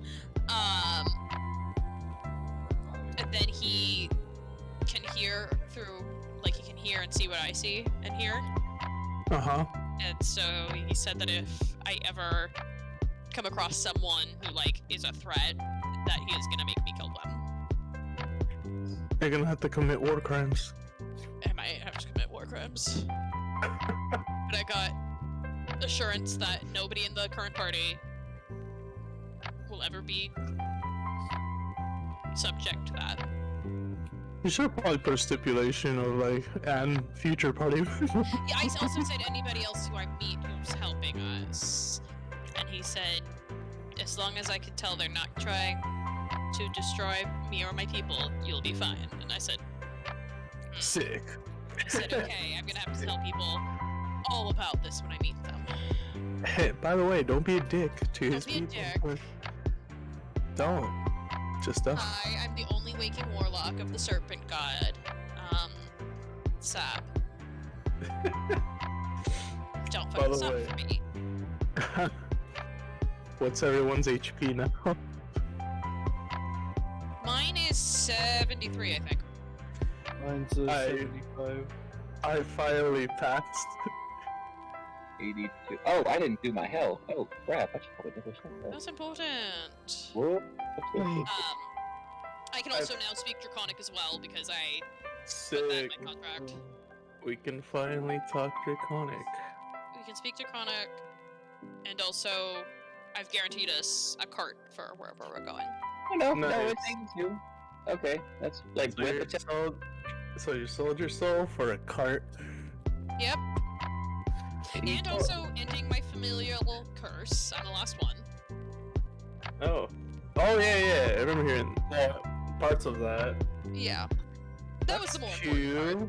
Oh yeah, of course, No. not the other stuff, you know. Not the other stuff. That was the most important part. Also, Throxor no longer looks like a ghost. He looks like a quasit.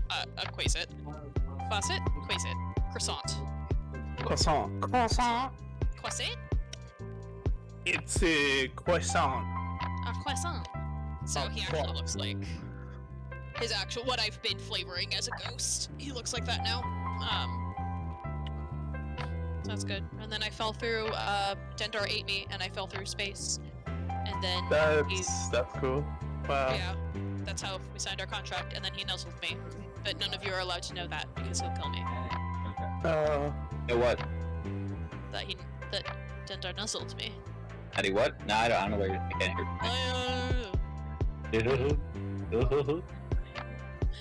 So, that's mostly it. That's cute. Nothing I too like crazy. that. That's a I bit did- crazy. It's a bit crazy. I did say, like, I know that you want your people to do better. If they keep doing bad, and, like, people come to stop them because they're doing bad, what do you expect me to do then? And he said, I won't make you fight a war by yourself, basically. And I was like, okay.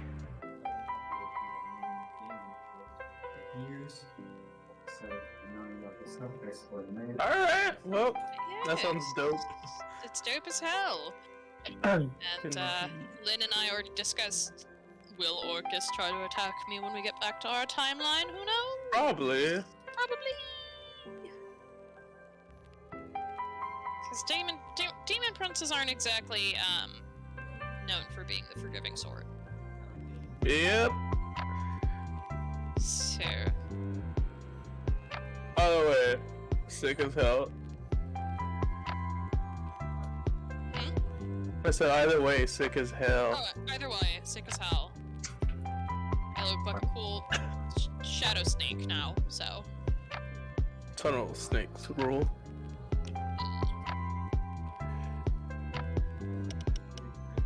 And now have power to lord over people in this timeline. So I just now realized that if I had done this before we went shopping, we could have gotten more shit. Probably. Nah, it's okay. You also don't want to like, you know, when we fight shit, not to like just like burst. Yeah. Unless he, you know, unless Triss just gives us the. He just fucks us up, but yeah, I mean. Honestly, I'm not gonna lie, I expect my character to die. I usually do. I do have a backup. I don't know how I'm gonna get her into this campaign at this point. That now that we're in the past, because I had a really fun current time Lincoln, so I'm not sure how she would get to the past. Yeah, no, I get you. Yeah. I do not know either. Cause mine's my backup character is a Goliath two-handed greatsword wielder.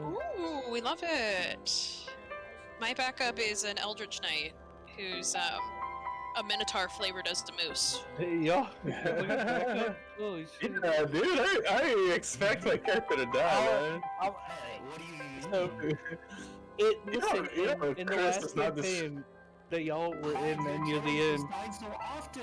Yeah, I never had a backup. Literally, I made Quinn the same session. Bro, make a backup. Your characters keep dying. Bro, backup, I'll make it during the session easy. I have it in my head. Nah, I mean the backup was just so like I wanted to see like how far I can push like whatever the fuck I was doing. I came up again like two-handed wielder and has fuck what I don't remember what it's called, but because of the Goliath and the talent tree that we're doing, he can wield both in both hands and take a bonus attack with it. That's pretty sick. sick.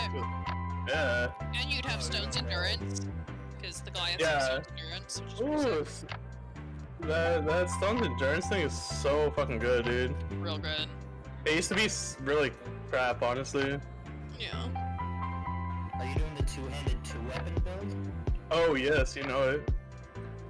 Oh yes, no, I made that for like a shorter campaign that we were doing, like an evil campaign. I was wielding two mauls. I was a blood hunter. Yeah, I'm Oh, gonna do that's fun. great. Yeah, that's dope. I'm doing fighter and what the hell is it called? Barbarian. Yeah. Yeah, only for the because like it's I guess I'm doing champion on top of that, so I just want to. Champion, yeah. Yeah. Sick. Well, either way, hopefully Gizzard doesn't die. He almost died last time, because if it wasn't for Namielle, it would have been dead. Honestly, all parties should have a life cleric. Yeah. Oh man, I remember playing it was the first time I ever played Life Cleric. Fucking Roberto Asiago. Incredible. It was amazing. Did you just sprinkle cheese on people? Asiago's type of He cheese, was right? a terrible person who murdered people and did a lot of nefarious things. Excellent. But would you sprinkle cheese on people? But did you sprinkle cheese? Maybe. Like in a crime scene, it'd be like, sprinkle a little crack on some. But your calling card is You don't have to worry about dying. Like Hive always dies first. As long as Hive's Yeah, alive, nobody else has to literally. worry. Yeah. Well, does Hive die because he does reckless craft, or? Hive dies It's a because he's mixed Hive. bag. Yeah, I mean- alright. My first session in the last campaign, Hive died. Exactly. That was not his first character death. I know. Oh wait, yeah, that's right. You got dragged to hell. Yeah, you got. Yeah, I remember. Yeah, I remember. Yeah, that was like his third or fourth. Yeah, I remember. Yeah. He's not dead. That's funny. I came in. I remember like with your second character. You had your second character. I was like, oh hey, what's up? And then like he All of died. 2-3 sessions.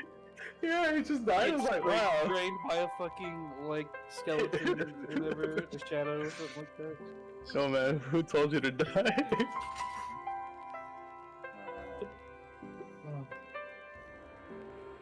So if you ever go to hell, you might get to meet. That.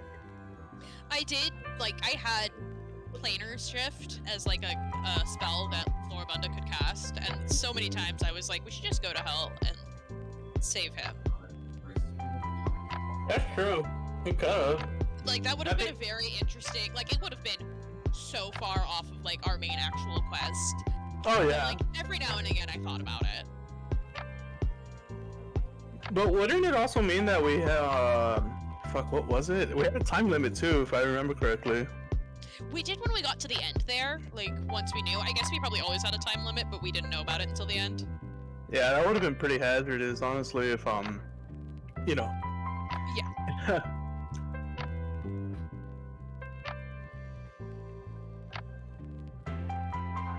Nena, ¿qué estás haciendo? Estás rascando ahí, no sé si te va a hacer el baño, ya te dijo. ¿Qué estás haciendo? Oh, right, by the way, I want to say Florabunda, I actually love your emo. Thank you! I love her too! Really cute! I super love the Florabunda emo. I think that's definitely one of my favorites other than mine. Aw. Yeah, I was like, Kamara needs some love in this too. He became, like, Florabunda's emotional support. And, like, may or may not have been the thing that... He did, he really did. The only through character.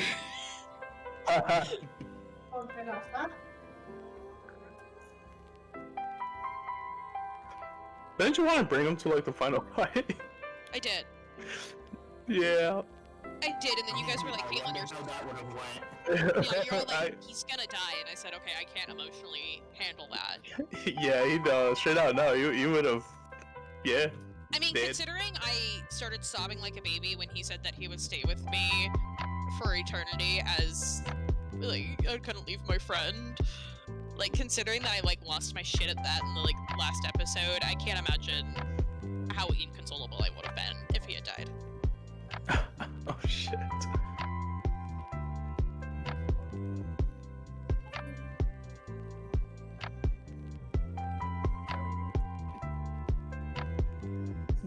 Does anyone know if our current campaign is before? Oh, no, it would be after, right? It is after. It is after. It is the after, previous one. yeah.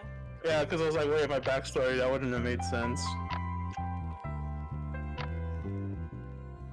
Yeah, no, it's definitely after. I know that, like, Tim had, like, a few characters in the chamber before he landed on Spyro, and one of them was at the college during the Ulamog attack.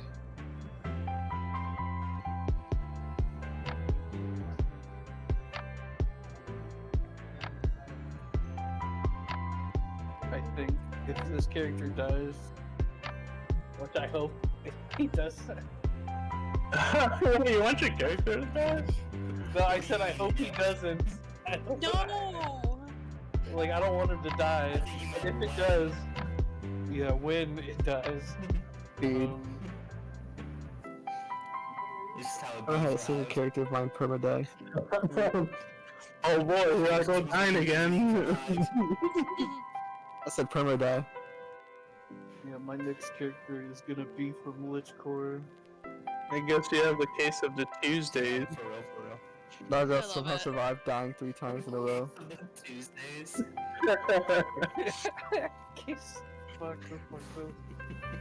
I'm having a fucking case of the Tuesdays and Saturday right now. Somebody from the Lich Corps opens up a restaurant and calls it Taste of a Tuesday. Oh my god. That is Hive's next character. Is the owner of that restaurant. Instead of Ruby Tuesday. Wait, that is a restaurant, right? We're on a trip is. Ruby That Tuesday is is a restaurant. Yes. Okay. The ever elusive Ruby Tuesday. I was like, was it a fever dream? I can't remember. No, it's real.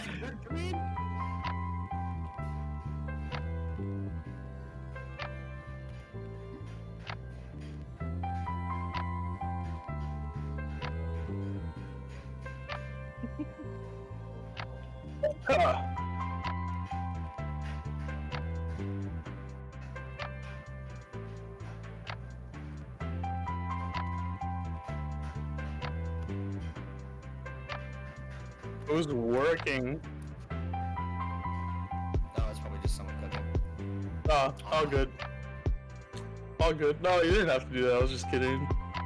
Please, come back.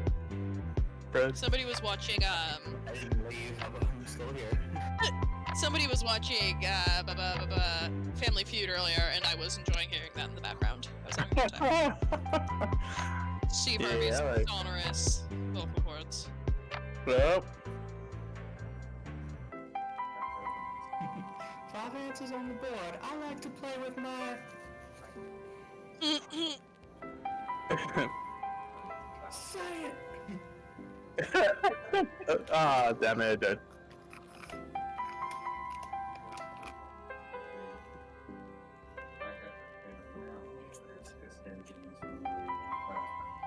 I know it's a meme, but I just find it really funny.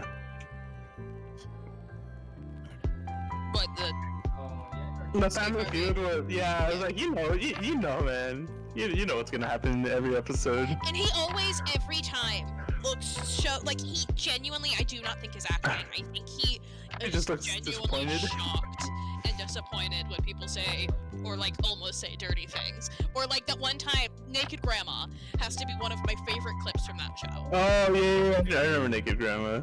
Naked what? Yeah, you don't want to see your naked grandma. Like, No, I mean, here, Grandma, right? and then it like came up, not necessarily naked grandma, but a naked person, and him was like, oh. Those are the moments that I live for. I don't think it said naked. I think it was like actually just a reach. I actually don't think Naked Grandma should have pulled anything up, but No, it didn't. It was.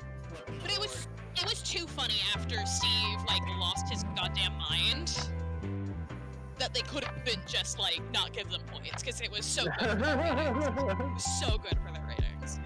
Oh yeah.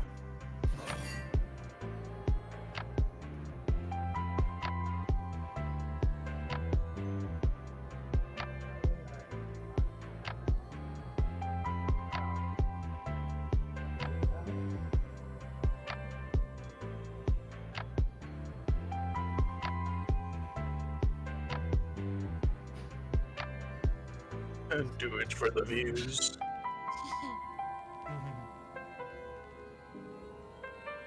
So good. Ah! Well, stuff. Muzzle up.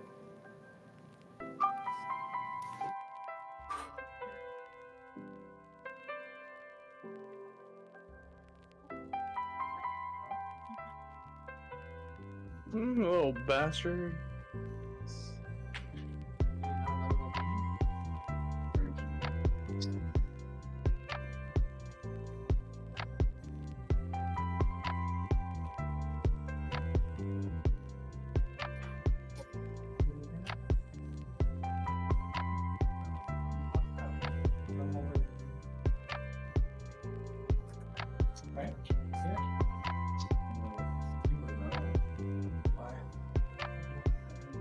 ¿Usted tiene una vacuna? La vacuna es eso que se pone por una...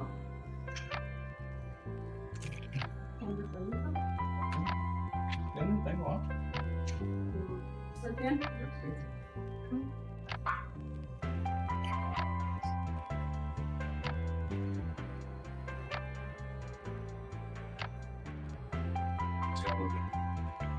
Tuesday. Arriba.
Never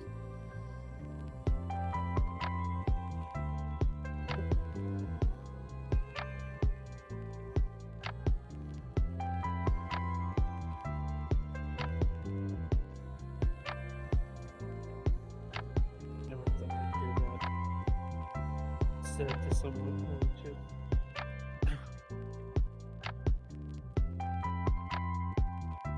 I didn't catch that, was it?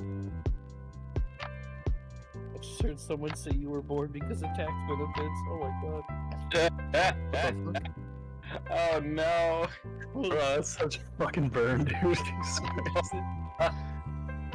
Oh my god. Oh my Might as well just stop living at that. Oh my god. That's so good. Keeping that one in the chamber. Oh my god. That's so good. I'm gonna, yeah, I wanna use that one.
Ah, fuck, everyone, roll for initiative. Hello? No, so we are returned. Let's see. You're not my dad. Character. You're not my dad. I can't roll initiative. Is it? Oh, that's right. I totally forgot to do this. I'm gonna quickly change windows to show you all the farewell to something. Chat, as you all see, I totally forgot. I did this to the Monday group, and so we're gonna do this. We are completely destroying what's left of the original Tuesday D&D overlay. It is erased from existence. Oh wow. There you go. We just witnessed something special. And voila. That's it. Yes, everyone, we have returned, and with this return, we are. So here, go ahead and catch me up, guys. I missed down this little bit of roleplay. Would you say that there's any major decisions that you guys have been waiting to either get the input on, or are you guys ready to leave? I think good to keep going. I think the biggest part of roleplay was that I told everybody not to be a dick. Mm-hmm. Just generally good practice. Yeah, because of the whole Dendar seeing and hearing what I see and hear, so. Exactly. And so, we do continue on as you all head on over to the northern edge of town, where there you can... Oh, can I do one more thing that's more silly than anything? Yeah, well, of course. Can we go back to that stall that we bought stuff from and people were rude to us? And can I, change my eyes and, do the fuck, what's it called? Pretty Woman. Do you remember when I was here last and you were mean to us? Big mistake. Huge. As for the feathers back. The woman, she just saw a ghost, immediately just drops. I am sorry, my liege. You can get a +1 shield. Can I walk in and just grab a +1 shield and walk out? Fuck it, yeah, sure. You girl boss that situation and completely just grab one because you deserve it. And then I hand it to Lynn. There you or go. whoever asked for it. I'm like, thank you. Can you point us in the direction we could get a carriage, please? Yes, right over there. If you're looking for something of your prestige, she points you to the most extravagant and clearly overcompensating carriage shop in the city. Thank you. Just walk away. Fair enough.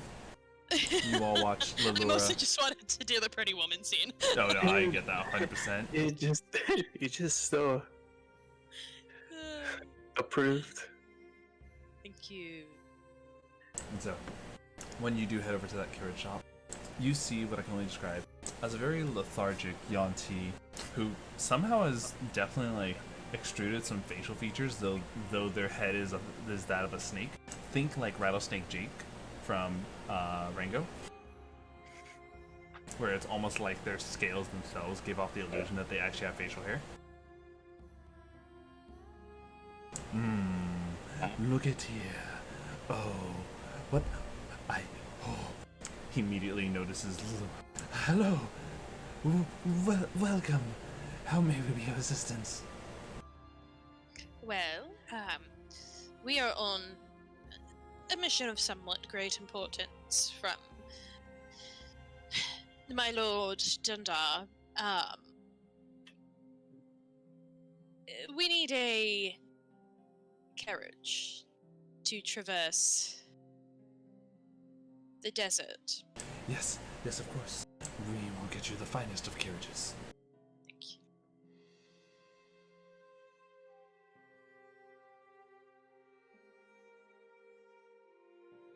you. Lilura has never felt this much power in her life and is it's not going to her head, but she is very uncomfortable with it. She was like, this is exactly what I asked for, but it's weird. Let me go ahead and pull up. I literally just googled fanciest D&D carriage ever. Oh, this is a first. Oh boy. Oh god, is that a fire? There's one that has air conditioning. I don't know what that is, but Oh, you know what? This is actually a good callback to one of the Saturday group's carriages. One that's explosion proof. One that is so large it requires elephants to pull it. Are we gonna have elephants? Dum ba dum bum ba da da da. Can't sing the rest of this song. Copyright strikes. Let's not get you in trouble. Yeah. And so, here you are with a magnificently gargantuan size of a carriage that actually has its own rooms. What? What? It's their own rooms. Granted, of course, it's not like a it's not as much as you'd imagine, but like it's enough where those who wish to have like, let's say, we'll give it like 3 different rooms. Okay. Right on. 3 different rooms, and as you can see, look at that. It actually has like a catwalk that takes you over to where the drivers sit. You had me at elephant. Yeah. You had me at cat. I hate to be the party pooper, especially since my everything is what got this to happen. Is this efficient though? Like, do you think it'll slow us down? Or... I'm saying this just to the group, I'm not saying that to the merchant. No. No, it's cool, it's cool. I like the idea. The worst that could happen. I don't know why. I'm imagining Spyro saying that while he's already like halfway digging through the different compartments of the carriage. I'm like, again, I am tiny. I'm a tiny satyr, so I'm like trying to like a kid trying to get on a seat that's a little bit too high. Just like struggling. Oh no, this is great. This is exactly what we needed. We deserve this. Wrong, but what's on your mind? What are you thinking? The elephants are too slow, or are you thinking it'll draw too much attention? I think a little bit of both. I think it might draw too much attention, and also elephants. I don't know how fast they are compared to camels. That's not something that I really have expertise in. Actually, they're pretty fast. Oh, that's excellent then. Speed's not an issue. But do you all worry about the attention that this might bring? No, not at all. I think with this group, being subtle is not something that we are used to doing, and I don't think it's something we're ever going to be privy to. So that is true. Especially with Spyro. It's very true. It's very true. And elephant. That's just a story that's hell. I don't know if you can actually see that image correctly. That's 2 elephants. Oh. Holy shit! It's 2 elephants. We have to name them. I mean, do we get the elephants? I mean, do they? I feel like one has to be Dumbo. Ellie and Fanny. So, I think it's only fitting that because of the fact that it's Lilura's patronage that's getting you guys access to this, that Lilura, you are the one who has to hold on to their stat blocks in your extras category. But of course, on your character sheet, there's a section called the extras tab. The extras tab is where you manage your familiars that you have, any summons that you casually bring out, and of course any mounts or creatures that you have. In your extras tab, you can just go ahead and select the appropriate category for these creatures, and then search elephant, and it will give you their stat blocks. Okay, so we have 2 of those, or yes. I just need 1 in here, and I can. No, you want to have 2 because you can actually customize and name the different elephants that you collect. Okay. I can talk to them if need be and see if they have their own name. And Oliver, what were you saying? Mine was switch your screen on the screen share, by the way. Oh, that's right.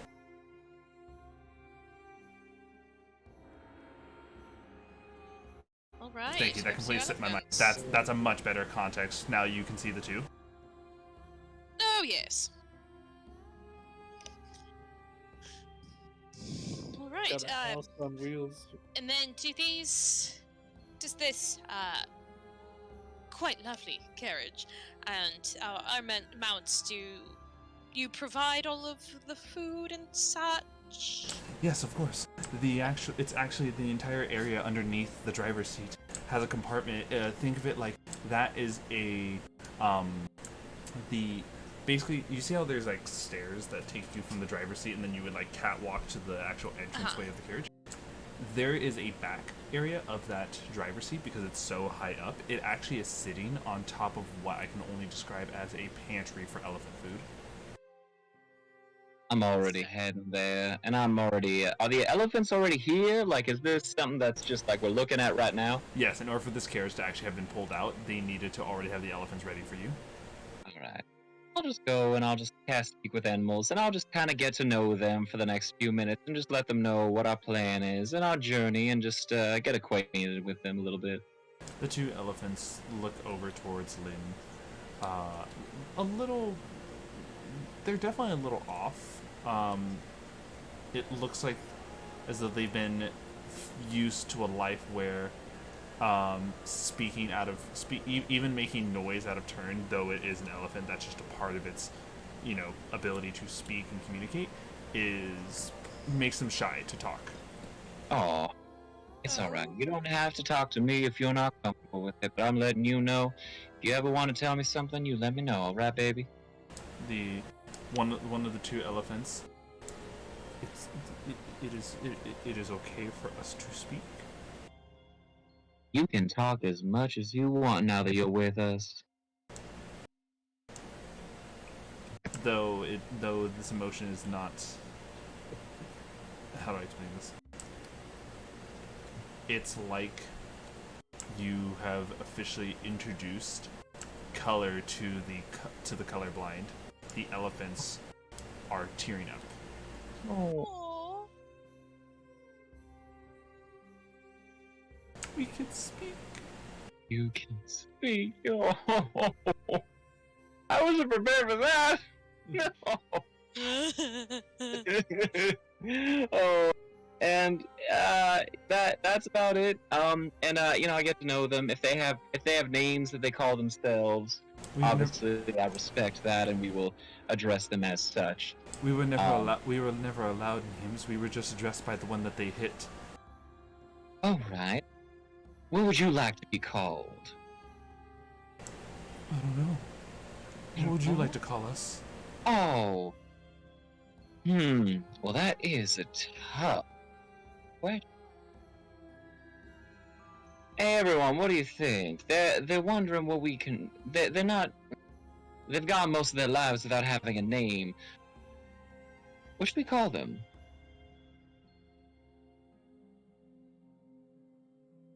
I already know one of Spyro's submissions. Go for it, Spyro.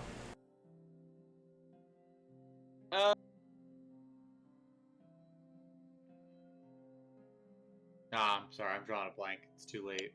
Tiny and Chungus. Jesus Christ. I like Chungus. How do you feel about Chungus? I would love to be named that. You would love to be named Chungus. I don't know the context of it, but so sorry. I am finally given a name. Maybe we can brainstorm this. We'll brainstorm. We'll brainstorm it a bit. The other one should be Chunk.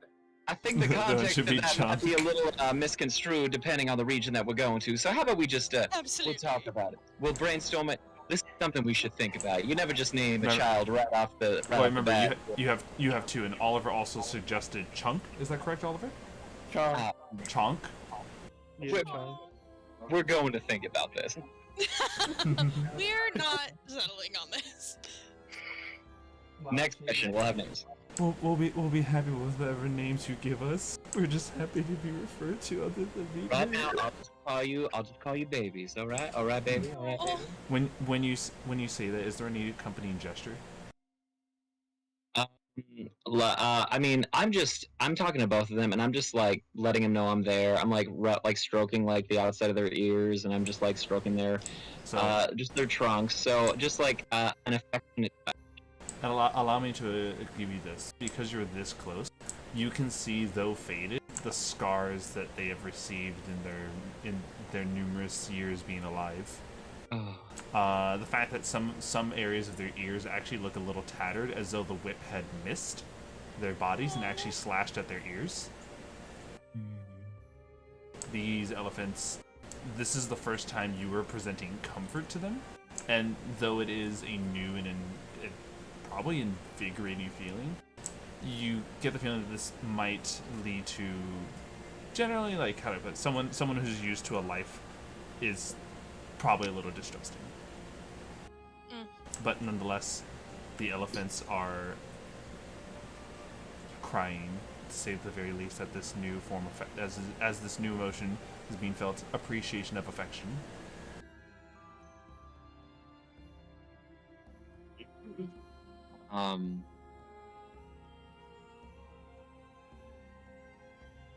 Oh, I don't speak Draconic. Oh, I do. What's up? Nothing. I'm Don't mind telling the guy to fuck himself.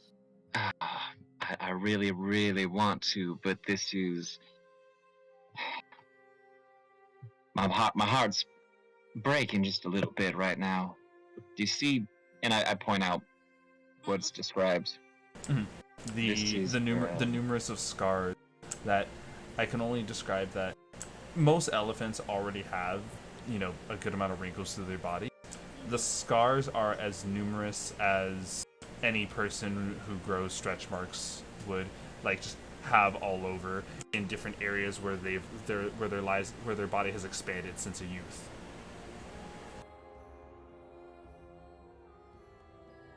So, like, you could see it warped scarring that these had been quote unquote trained from a young age.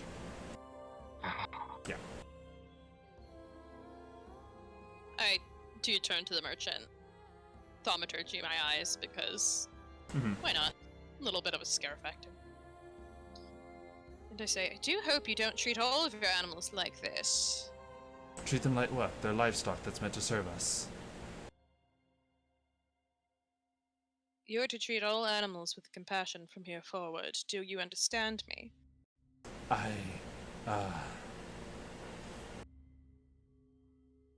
I'm gonna just follow up right behind her, and as I do, I'm gonna do for the first time use one of my wild shapes to turn into something that's serpentine. I just have to find it. Hell yeah. Something and big. I am not blinking. I have dragon eyes, and I'm just staring at this guy. Yes, of course. Good.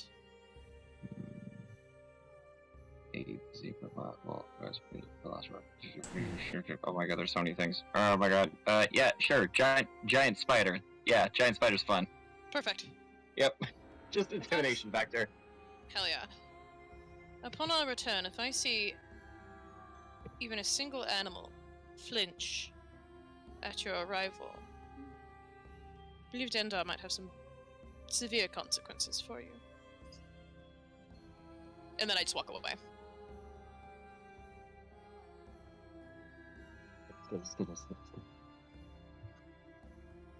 Right. She's like, I've never been this intimidating in my life, and I know it's not going to work anywhere but here, so thank you. And so, with your guys' newfound carriage and your mounts, to say the least, which, by the way, obviously the elephants are large enough that if anyone, one of you actually want to ride the elephants rather than inside the carriage, that is always an option. I mean, maybe if I can drive the cart and ride the elephant, maybe. The elephants definitely do as much as their training leads them to understand the different ways that a rein is pulled, because that makes sense. The way the reins kind of are an indication of the driver's intentions rather than being commanded or having one elephant lead the other. Yeah, that makes sense.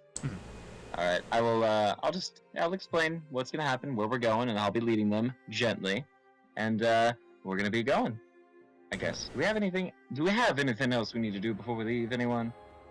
Are we taking off today? Is this it? Yeah, I don't see why not. Yes, I mean, I was going to suggest we rest, but we have a house now. So, I guess we don't need to. I mean, a quick nap before we go wouldn't hurt.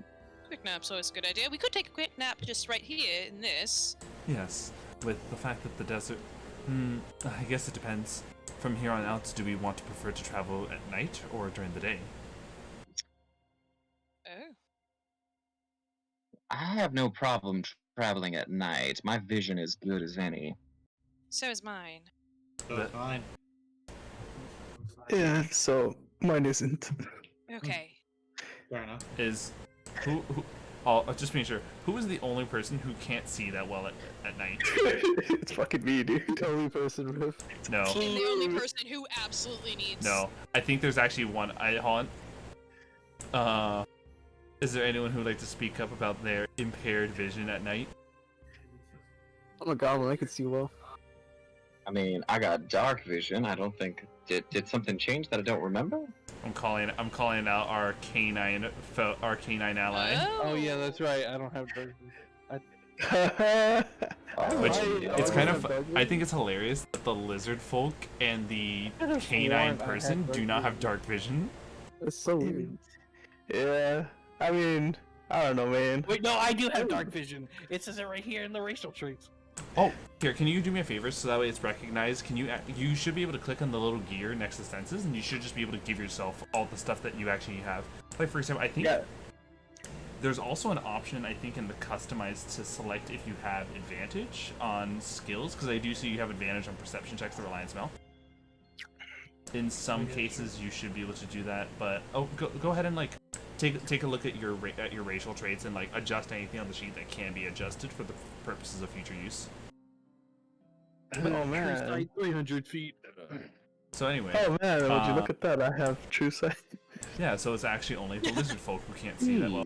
Which also, everyone, I have been ruling with an interesting without the notion, and it's only due to certain recent watchings that I realized a rule that I have been going over. So I've been adjusting and telling all the groups this. Remember this, everyone. Dark vision allows you to see in darkness as though it were dim light, and dim light does impose disadvantage on perception checks that rely on sight. So, that was something I actually had completely just overlooked, and I'm rolling with it because I realized that is actually the thing that helps balance out dark vision being the end-all be-all answer. So, yep. So what would it be? Do we travel at night or do we travel during the day? I suppose we probably should travel during the day, considering Gizzard has to be able to see at a distance to do most of his magics. Yes. And we usually have watches during the night anyways. So far it's been keeping us alive. How's the temperature control in this carriage? Lilura says to the shop guy.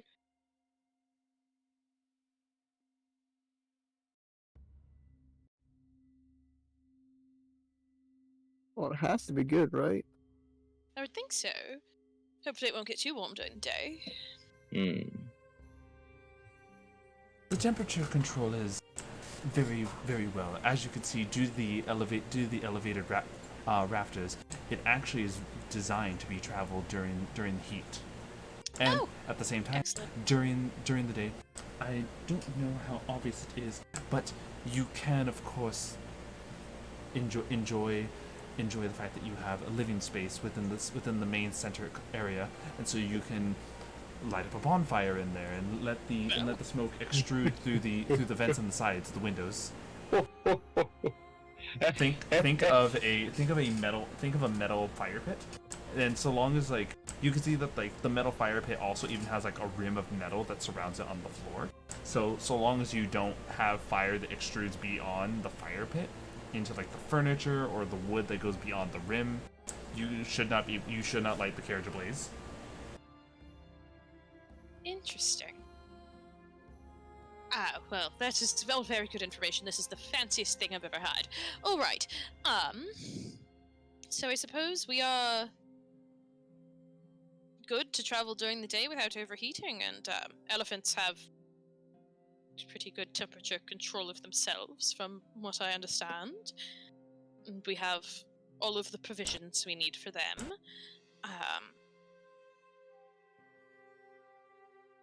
Do we need to get provisions for ourselves, or? I can make food. Okay. I don't eat meat, so. Yeah, I can make food and water with my spells. I still got a couple of days rations. So Yeah, we still have rations and water in the bag of holding. Ooh. Oh, right, we did put that in the bag of holding. Excellent. So We did. perfect. Then we should be Pretty cool. good to go then, huh? It's a pretty big bag. It's a big bag.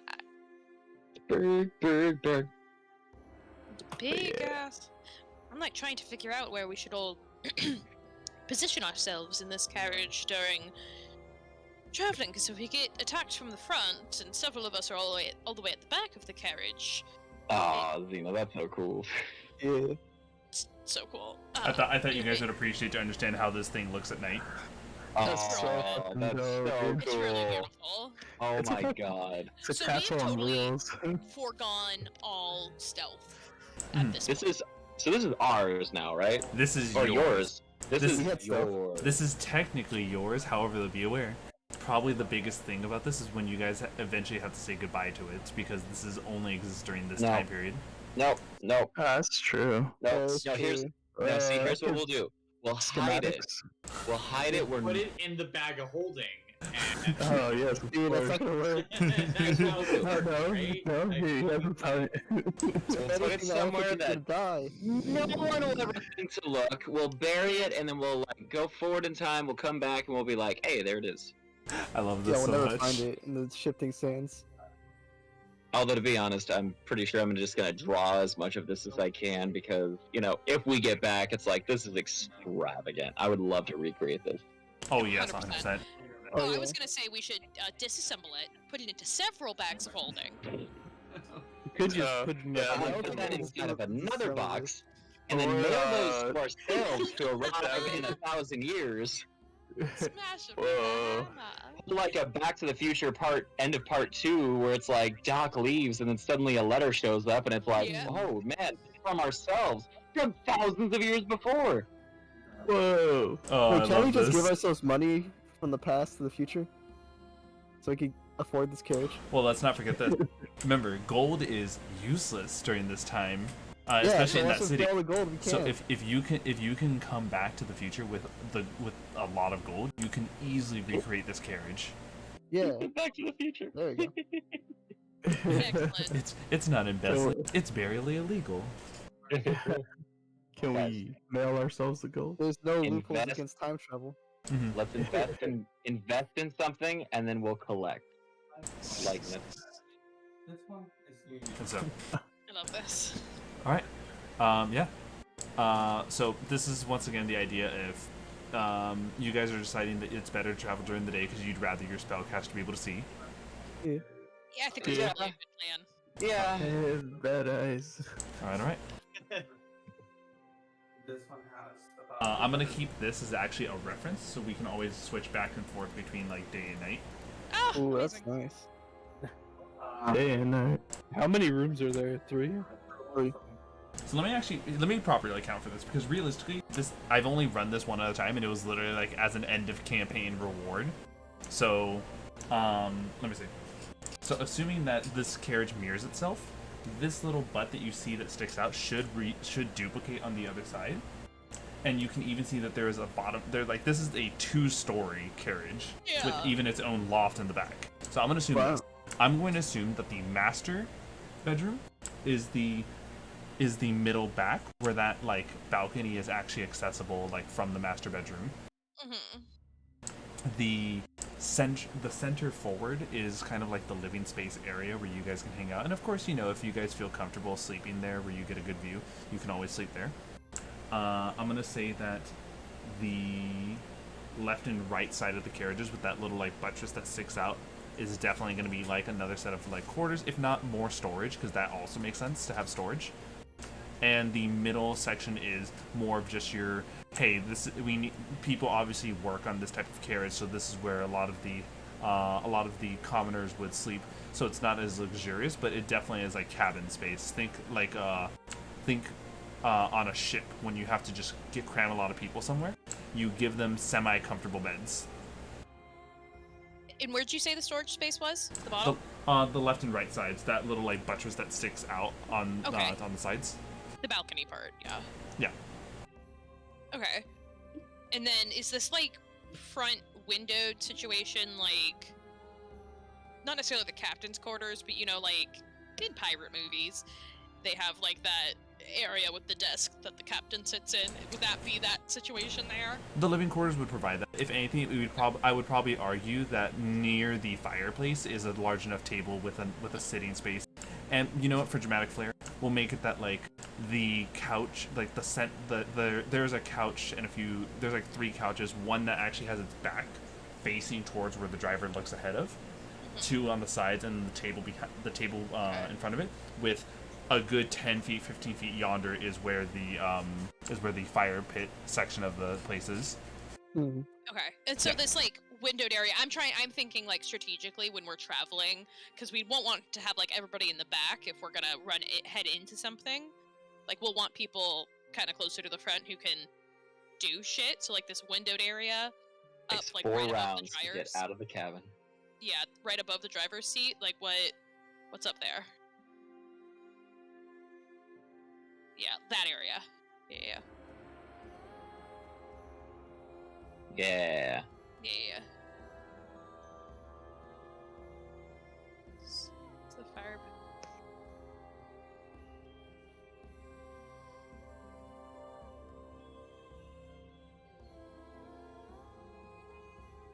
Okay, so that's where the couches are. Cool. Yeah. Okay, awesome. So we can set up there while we're traveling, so we can, if And shit in goes general, down. And in general, like, so realistically, depending on how comfortable some characters are, the little like the fire pit area and the general like meeting quarters, those couches are meant to be comfortable. It's expected that you could sleep on there should you really want to. I think the master bedroom is your main form of privacy, and the downstairs would have like The like crew quarters. I'm trying to highlight everything that's like, we already all understand that the things that stick out on the side are for like storage, but like behind this is like, hey, there's a secondary like bedroom there.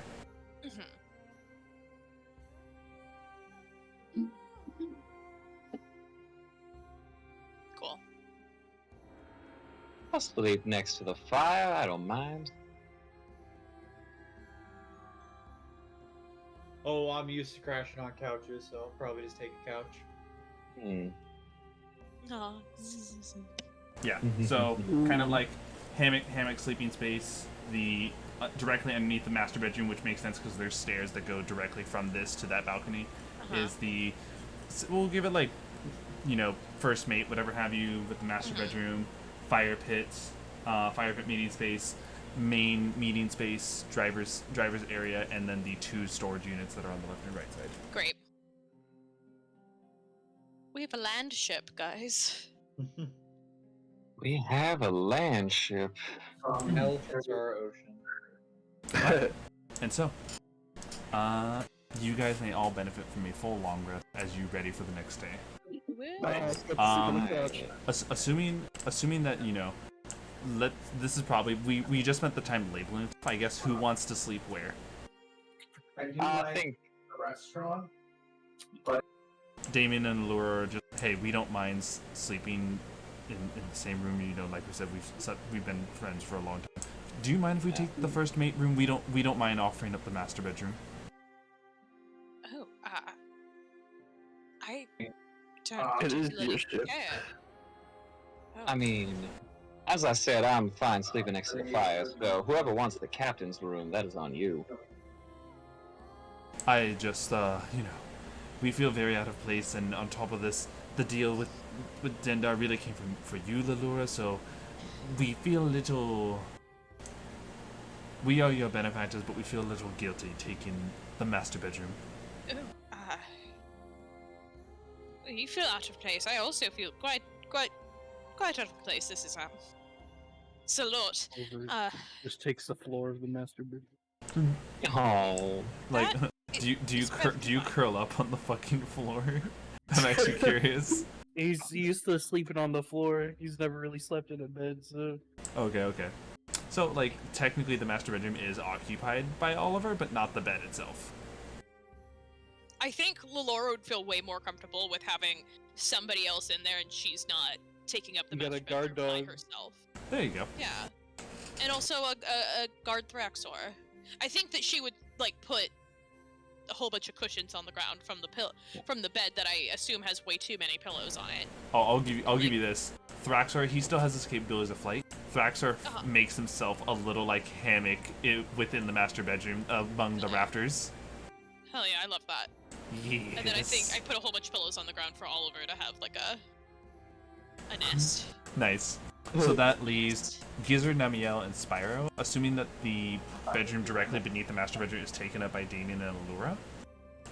There's obviously the main meeting room, and there's also like that general bunk space that has enough hammocks for the three of you to clearly sleep comfortably. Wait, any place near the fire is good enough for Gizzard? Oh, actually, quick clarification: is the meeting room the one that's like at the top near the driver's seat at the front? Is that correct? That is correct. I think I'll actually be up there. All right. That sounds. So I can just. Yeah, and there's clearly there's clearly enough couches that technically no one needs to occupy the hammock space. So that could always be like we cram extra NPCs that we find along the way there. I imagine there's like a stairway that goes from like the bonfire room up to the meeting room. So like us sitting like in that main meeting room, there's like the blaze of the bonfire behind us. Mm-hmm. I like that. So Namielle and Spyro, what about you two? Oh, sleep on one of the couches. Spyro's used to sleeping on couches, so. Of course. And Namielle? Rockstar lifestyle. Hammock sounds comfortable. All right, you head on downstairs to occupy the hammock room. It's hey, you have a room that's fit for 20 people to sleep in all to yourself. Let's go. If there's anyone who's getting the largest room, it's Namielle now that no one else is down there with her.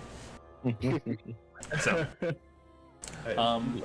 that helps. She deserves nothing less.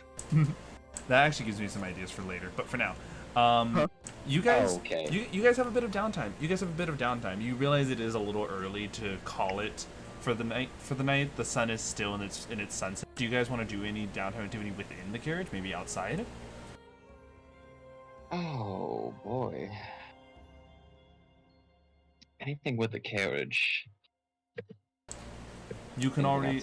I issue to give a little bit of like throw a bone. Damien and Lilura already get things prepped by taking use of one of the storage rooms and turning it into a pseudo kitchen space and setting up food along the rim of the fire pit. Let's see. Long rest. I can switch up my spells. Do I have? I have a lot of spells.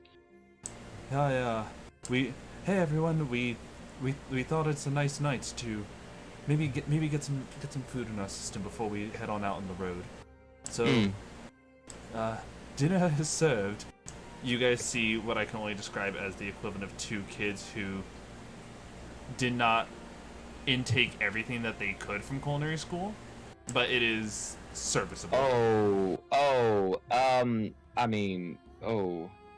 You see Allura with like some scratches on her. We hope you liked it. I worked very hard on it for you all. Oh, that's good. Sure. I'll take the first bite. You're adorable. Oh boy. If you need help in the kitchen, let me know. You know you know what? This looks wonderful. This looks great. How's it taste? Namielle, let me go ahead and describe this for you. Okay. Make a constitution. You ever had? I know, right? You ever had a well done steak? Yeah. Okay. The meat itself from this dish that I can only describe as your standard like meat, potatoes, rice dish is perhaps maybe a bit too tough. It looks like it wasn't given the proper amount of time to get lean, so it has a bit of a pull. It's almost like something that looks like it should be cut with a fork and knife is like you're eating jerky almost. See. The potatoes maybe a bit too salty. You find yourself much more thirsty eating this meal than you would normally eating potatoes. clearly they might have just overdone it on that. And so you're like, well, at least the rice, there's no way that you can mess up on the rice, right? Because all you have to do is just... They wash the rice. They have somehow burnt the rice a little. So No! every so often, you like in a scoop of rice, you find like a rice chunk that like, oh fuck, I think I like bit something hard, and it turns out it was just it's like all crunchy. Oh yeah. no. Yeah, and it always, no matter what, there's always like a crispy, crunchy rice that sneaks its way into every scoop, at least one.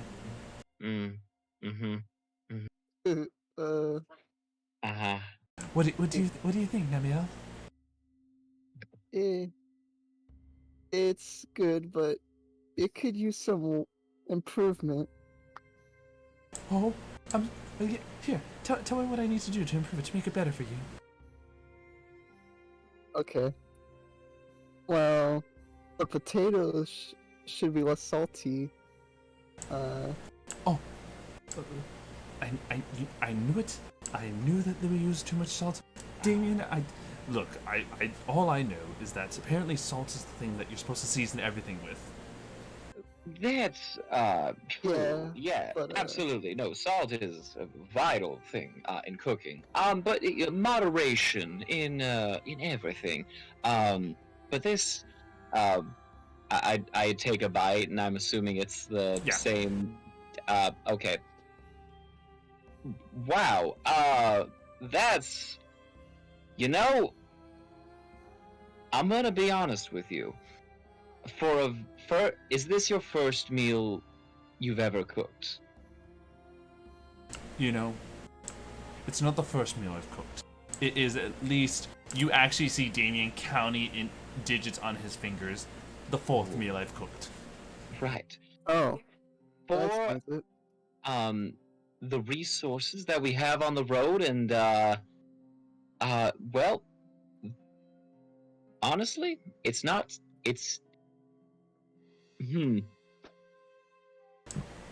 Oh, that's nothing. You should have seen the stuff that we failed with. I'm so glad that you said that. But this is not terrible, honestly. If you're wondering if it's amazing, I cannot tell you that. But what I can tell you is that maybe there is something here that we could work with. But I mean, it'll take some time. But we can work on this. Alright, well, we clearly have some brushing up to do, and you all have yourselves a very dangerous task ahead that we can only thank you for. What we thought was going to be the adventure of a lifetime turns out that we're by far in the best front row seats for it. Yep. Damon and Lilura chow down through it. Clearly their taste buds are accustomed to their own cooking style. That makes sense. Oh, I see. Yeah. Oh, at least they cook for themselves at home. I was worried that they just had. Oh, I guess 4 times. He did say 4 times. Never mind. Yeah. If you recall, this is their first expedition into adventuring. Oh. So look, it smells the air and shivers. What have we decided for? What was I say? Oh, and don't worry. We already disposed properly of the ones that we failed with. We shoved them with the rest of the elephant rations. Oh, we probably shouldn't. I'm do that. going to go outside immediately and make sure that they're not eating that. I think that's an excellent idea. How many out of curiosity? It's very obvious, kind of. Go, Lilura, please finish. I was gonna ask how many times they failed and if we need to get more rations. I would say that for every single meal, there's always at least one failure. So for the 8 of you, that's 8 failed dishes. Oh. And those 8 failed dishes, like the reverse of basically just like shoving it onto like a. Clearly, if any of you have had this type of roommate or just lived with anyone, someone who doesn't understand how to organize the fridge and just kind of places the food where they believe it just fits like a Tetris piece rather than like where it should be. Yep. Like, if it fits, right? That's where it's supposed to be. You sound a little so. Everything okay over there, Tyler? Oh, I'm good. I'm good. No, I'm just I'm just checking on the elephants, making sure they're fine, and I'm just trying not to have a panic attack over the meal that I just had placed in front of me. The elephants definitely really, on the side of knowing how to preserve their energy, look like they're already conked out. They have yet to touch any of the rations that have been placed. And of course, you know, that stuff is placed in what is a pantry that holds all of it. They don't have access to that. All right, I'm just gonna go to the pantry, scoop all of it out, and I'm just gonna start burying it somewhere. That sounds like an excellent plan. Like discreetly, of course. Yes, of course. Lynn, can you do me a favor? Uh-huh. Can you make me a perception check? All right. Nope. Yep, that was low. 7. All right.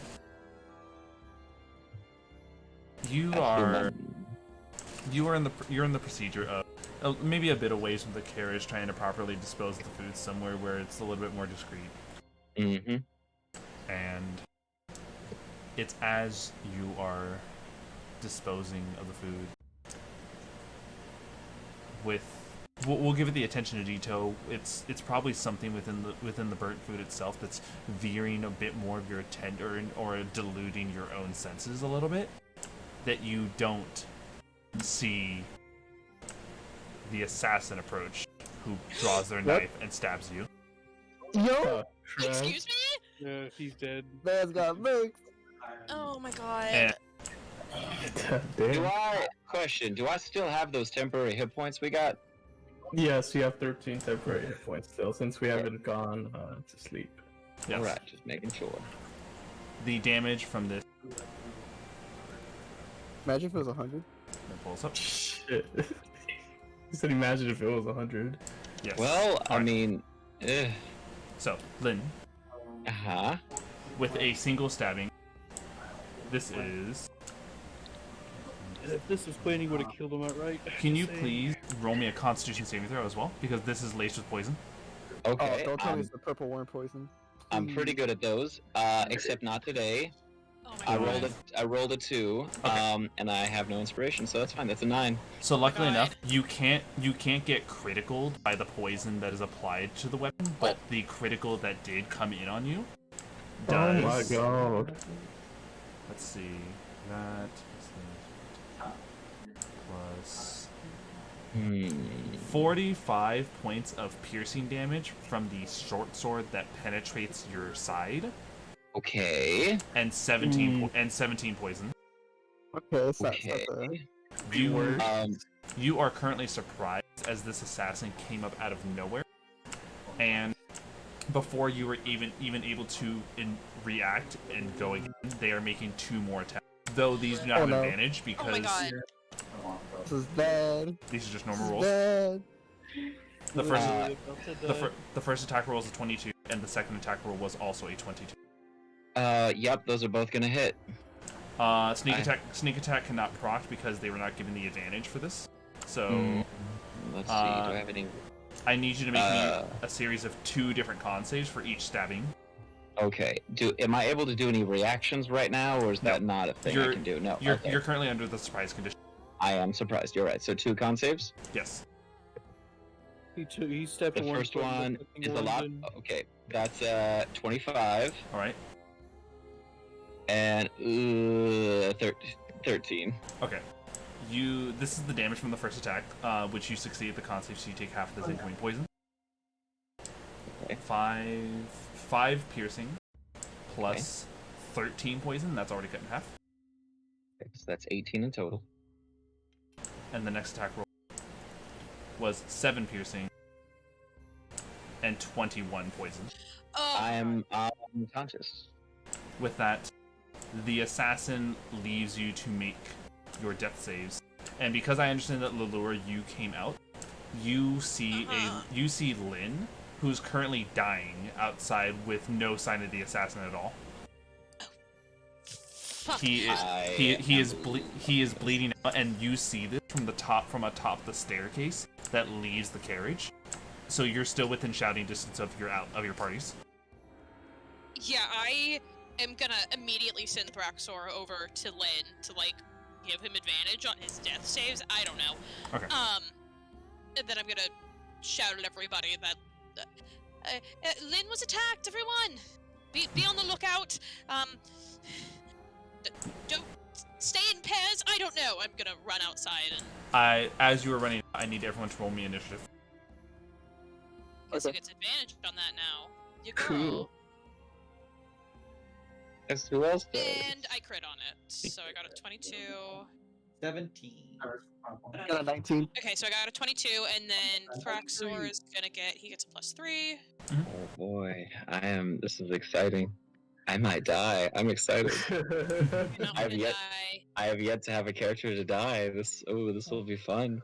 There's always a first. This is what we get for having discussed that during the break I'm excited. I'm excited. Is this it? Oh, is this gonna be my first? Oh man. And then Thraxor got also a 22. And though you are downed, Linkray, I also do need initiative from you to know when your death saves are rolled.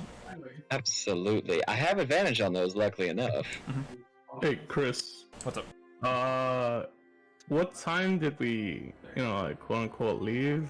Or what time is it? So if you recall, when you guys were getting into your carriage and having dinner, the sun was setting. So at this point, the sun has been set because you guys have had your dinner. You guys have got a little comfortable, and Lynn clearly once wrapped up, he then went to go check on the elephants. Okay, so let's just say if you had to put it in our standard time, what time would it be? I would say it is very close to 9:00 p.m. All right, shit. I need the last what time did we leave? You guys have not left the city. You guys are actually still within the city's range, because if you recall, you guys decided to take a long rest before you left. Yeah, so this is a. Okay, no, I'm just gonna. I don't have alacrity then. And so, just being sure, Thraxor rolled a 23 or 22. 22. So we both got 22.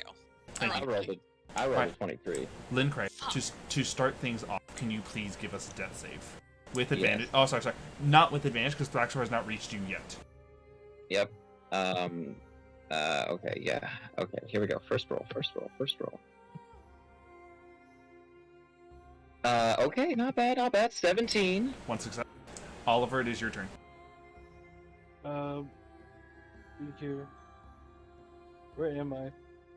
This is assuming that everyone is inside the carriage, and the only person who's at the doorway is Lilura. Thraxor is technically also at the doorway, but we know that they're making a beeline towards Lynn's body.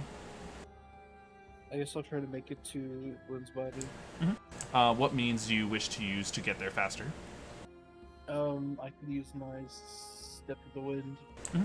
Do you want to willingly jump off the second story of it to get there faster as well? Sure. Okay. Pretty sure I have slow falling. Yep, you should. As at this point of a monk, you should have slow fall. You, easy peasy with a single step of the wind, you zoom past Lilura and Thraxor and go. What feat of acrobatics do you want to use to get off of that fucking balcony? You have slow fall. Give me the flavor here. It's just he jumps off, and when he's about to hit the ground, a little kind of just electric kind of sheen goes over his feet before he just softly lands on the ground. Beautiful. And then with the electric sheen, also you feel this sudden boost of energy come around you as you are now next to Linkray. Let's go. Jackpots. So wait, the guy that stabbed was right here, right? I believe he's gone. I didn't see him. Lilura did not see him, and without the actual you're aware that clearly Lynn was stabbed. As an action, you can make a perception check. Sure, I will do that. Mm-hmm. I don't think I can smell him. I don't have anything to do that with.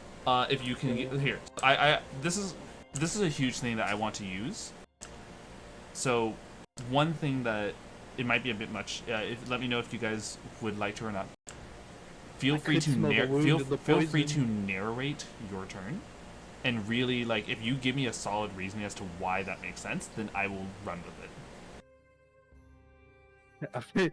I was just gonna be like, I'm sorry, buddy, but he kind of like takes his finger and like kind of takes through the wound a little bit, and tries to smell it. Okay. Go. You can roll your perception check with advantage, try and sniff the blood of Lynn. 19.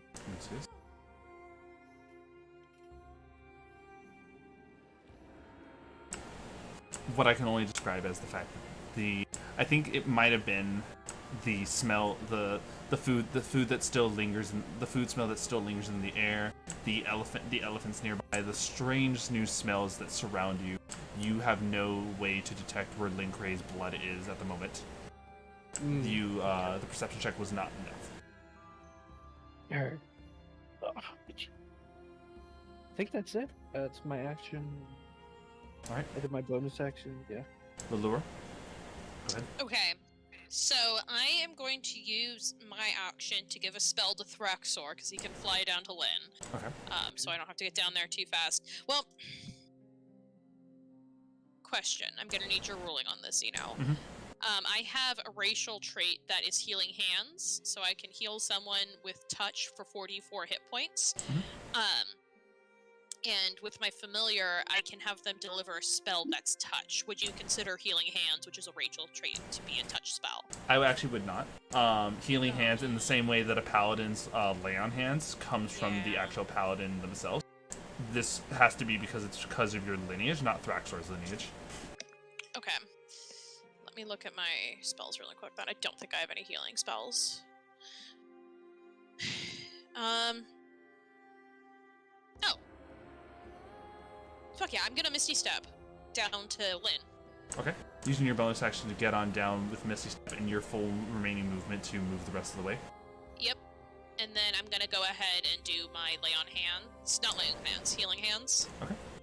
Just to get him up and out of death saves. Sure. Ooh, nice.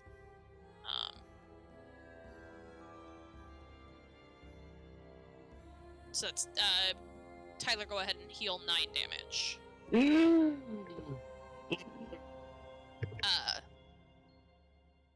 And then I'm just gonna stand there with him. Do I have... Oh, I do. Assuming I brought my backpack down with me, I'm gonna say to Lynn, I have antitoxin in my backpack. Well, never mind. I don't know that he was poisoned. Never mind. Scratch that. That was meta. Okay, yeah, that's my turn. I'm gonna stand there ready to fucking go, I guess. Okay. That was that. It is Thraxor's turn, which we already know. Making a beeline towards, the area where Lynn's body was, so technically Thraxor is with you, Oliver, and Lynn. What would you like Thraxor's action to do?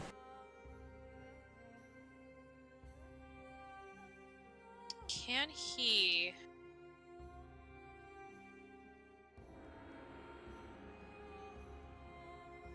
Sorry, I'm looking to see. He has 120 feet of dark vision. Can he make a perception check to see if we can find... Thraxor can. Our friend, aka the Stabber. Spending their Thraxor's action to make a perception check. Go ahead. Yes, so he won't give advantage to anyone until his next turn. An 8. Thraxor, try as they might. The conqueror of worlds can still not find the assassin. That's fine. So I think he's gonna chill with us. Us being Lynn and I, for now. Ooh. And so, Lilura. Uh-huh. It's at this moment. Oh no. that a new sensation and feeling comes about for you. It is the feeling of cold steel penetrating your side as well. As Oliver and Lynn, you could not have seen this one coming because they were too quick. And rushing out of the shadows is an assassin, though Lynn, this is not the same assassin that stabbed you. Fuck. Oh boy. Shit. Dude, you gotta be kidding me. A whole band of assassins? Are you fucking kidding me? Oh boy. Lilura, We get one nice thing. can I please have you make me a Constitution saving throw? Yes. We get one nice thing and then assassins attack us. Oh, that was so close to being an at 20 and then it rolled to a 2, so it's 5. So you take the full brunt of this. This is 20 points of piercing damage from the short sword, and 20? 20 because of sneak attack. Oh god. Okay. So And Remember, you got that 13 extra. that 13, Yeah. God bless. And 21 poison damage from the assassin's poison. On top of this, that is just their first attack. Fuck. The second attack, not made with advantage, is a dirty 20. That hits, yeah. And so, I need you to make me another con save.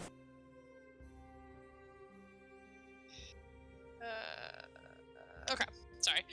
I was looking to see if I had anything I could do against that, but I cannot. A 10. Okay. So on top of taking 5 piercing, you take an additional 22 poison damage. Oh god. Is he within 10 feet of me? He is now. Okay, can I use a reaction here? Is that possible? Depends on which reaction you're trying to use, so good sir. I was just gonna use the Halo of Spores on him.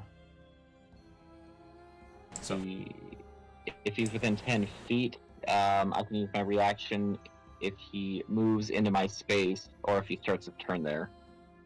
Alright, that's understandable. With your Halo Spores now active. When he starts his turn there, because he is already within 10 feet, so when his turn comes back around, the Halo Spores will trigger then. Okay. But Halo Spores is up.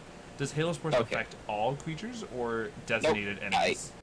I can use it as a reaction to one creature who I can see when it moves into a space within 10 feet of me or starts its turn there. Okay. Alright. So with that, perfect. Okay. So we'll get Namielle, there next. it is your turn. What would you like to do? What have I seen from the hammocks? So, if you recall, all of this happened right after you guys had dinner. So you, Gizzard, and Spyro are actually still in the pit, in the fire pit room.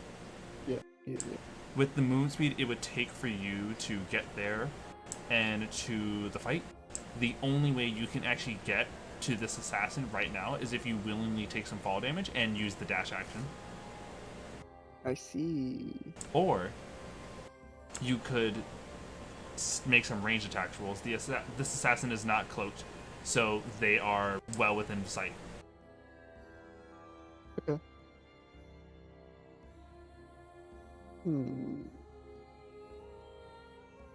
Probably have to get down there to heal them anyways. So yeah, I guess I'll have to go down there. Right. What are we talking here? Are you trying to get to your allies that are dropping, or are you trying? Yeah, to they're dropping. I need to heal them. All right. Taking the dash action, you jump off of this. You take four bludgeoning damage as you make your way down. A little bit of a crunch that stung a little bit, but that's fine. You muster through and you make it to your allies. You have a bonus action available to you. Bonus action, eh? Let's see here. Ooh. I can do, spiritual weapon. Ooh, okay. Conjuring a spiritual weapon. What form does the spiritual weapon take right now? A mace. Okay. You conjure a mace, and you aim it at the assassin that has just taken 2 clean stabs at your warlock ally. Yep. Oh, I'm sorry. One of your warlock allies. Thank you. Of course, of course. Anyways, I'm crushing in his skull. Mhm.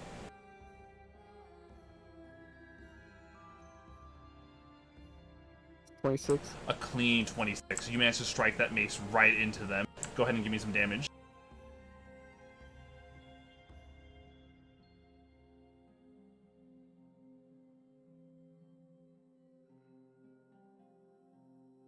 Xeno, you know what's funny? I can roll an extra D8 now, because I'm high enough level in Cleric. That is true. So this is a 4th level spiritual weapon? No, it's a second level. I'm talking about one of my traits, I think. Oh, go ahead and read it. Let's see here, where is it? Ah, Blessed Strikes, there we go. When a creature takes damage from one of your cantrips or weapon attacks, you can also deal 1d8 radiant damage to that creature. Once it deals damage, you can use this feature again until the start of your next turn. Go ahead. And on top of this, does your... I think you have a... If you'd like. You can also... If you'd like. You can also proc Fury of the Small on this, because Fury of the Small works on weapons or spell attacks. Oh yeah, that's true. Thank you for reminding me. I never used that. Fury of the Small, Fury of the Small is very important when almost everyone is bigger than you. Yeah. I'll do that. I'll add 4 damage to it. Okay. And go ahead and give me the extra 8. Or a D8. It's 5, so 9 extra damage. Okay. With a grand total of 17 points of damage to this assassin, you hit them. This assassin is only bruised from that attack. Is that it for your turn? Yep. Alright. And it's with this. The first assassin jumps out of the shadow. And you hear them say this word. As it rushes towards Lilura, it says, "Easy bait." And it goes for attacks on Lilura. Oh no. The assassin's main goal was not Lynn. Lynn's death is but a bonus to this. Motherfuckers. And so, this is actually a 15 for their attack. They miss. They miss, alright. And so with the miss, the assassin, that won't happen twice, as it goes for a second attack roll. Rolling into an 18. Fuck, they hit. Okay. I got really excited the first one. Please make me... How close am I? You and Gizzard, who have not taken your turns yet, are still in the fire pit room, where it is right next to where the stairway, or the exit way to the cart is, but that is on the second floor. But we're also assuming that I can't see them. That is correct. You cannot see this fight yet. Okay. Alright. Please make me a con save. Oh, that's charisma. Sorry, give me a second. That's more than fine. But nice. Nice. I know, that would have been beautiful, right? Right. Shame you can't charisma the poison. I know, I got a 9. And so, on top of the 17 points of piercing damage from the weapon, you take an additional 32 points of poison damage. I'm down. Oh my god. And you hear these assassins say, "Down with Dendar." And it looks like these assassins are still not going to let up their attack. They are going to attempt to kill Lilura here. Yeah, I should have seen that coming. Gizzard. Yes? It is your turn. Oh, cool. Oh boy. Hey, remember this, Lilura? Being a girl boss has its price. No, as soon as you were like, you're assassins, I was like, this is because I did something dumb. It makes the pack, it gets assassinated same day. Don't worry, it comes around to my turn. I have an idea. Alright, I jump off the second floor. Alright, you jump Looks up. like I'm not the one dying this time, boys. Hi, this is it, guys. This is my campaign. I don't die multiple times. What's going on? That's up. I'm You having take. issues. Sorry, I'm trying to see if I have anything, because I feel like That's- one of my That's just a D6. undead warlock things has to do with Not dying. not dying. Nice. I think you do. So, I choose not Gizzard, to. you take 11. You take 11 points of fall damage. Oh, Jesus Christ, dude, okay. Definitely. Ugh. Okay. We just gotta try our best to shrug it off. All right, you now can see. Oh wait, You don't have dark vision. You gotta start seeing, man. You gotta start seeing. Whoa, I need you guys to calm down. I throw fairy fire on the floor. That's good. That actually worked. Hearing the cries of your allies without proper vision, you throw a fairy fire out in there. This does require a dex save from everyone, but this will properly separate the allies and the enemies, so you can still see your allies to know who not to hit. Yeah. Also, thank you so much to the Rolling 20s for the raid. Right now, 2 assassins have jumped our party here, and they are in for a rough time right now. You should I don't have anything to say about it. With the fact that traveling back in time, very nice dex. Yes, everyone make sure dex. Traveling back in time, our Lilura has made a contract with Dendar the Night Serpent before they have made their pact. But the Yuanti who don't like that have decided to make their move here, using Lynn Cray as the bait. I rolled a 3. Holy shit. No, understand. This is an okay one to fail. What this actually Gizzard, can you, that was a natural 1, so that's perfect. Gizzard, can you read me what this does? What this effect will do to your allies? Shit, I did not read that. Oh no! Oh no! The worst part. It grants everybody advantage on attacks. Yeah, I did not see that. Anyone who fails the DC, which Gizzard, please let us know it was.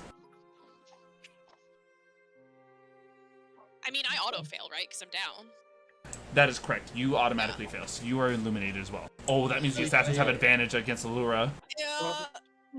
Fuck me. Here. Well, remember this. You have to remember this. This illumination also prevents the assassins from re-entering stealth. That's true. So, I'm about to roll the assassins dex saves. I can't believe I rolled a 3. Oh my goodness. Assassin number 1 rolled a 21. Oh. But the second assassin rolled an 8. They are illuminated. Let's go. Gizzard, your spell has successfully illuminated almost everyone in this entire battlefield, but 1 assassin. Okay. Shit, bro. I hope a few of this might be my fault. Thraxor didn't roll for that. Thraxor did not. Could you please roll for Thraxor? I'm rolling for Thraxor. It is what it is. It is what it is. He got a 6. He's illuminated. Oh man. Here we go. And so, how close am I? All the sneak attacks are gonna be crossing so hard. Gizzard, this is go a for fun it. campaign, guys. Yes, Gizzard, go for it. Continue what you're saying. I was gonna ask, how far am I away from them? You, at the distance that you jumped off, you're about a good 30 feet away from the fight overall. Okay, can I get 25 feet away from them? Or... Sure. You take an extra 5 feet forward. Okay. I take a step. Yeah, I'm gonna stab them. No, I'm kidding. Right. Yeah, so I'm 5 feet away from them, right? Yes, you are 5 feet away. Okay, yeah, I mean, I guess that's fine. Anything else you'd like to use? Yeah, let me see my abundance of bonus actions. Right, abundance of bonus actions as a wizard, everyone. Yeah, yeah, no.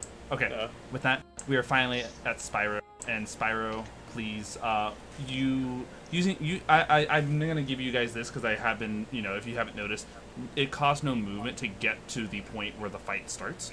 So Spyro, when combat starts for you and your movement actually matters, it's when you are now at the doorway looking out into the fight.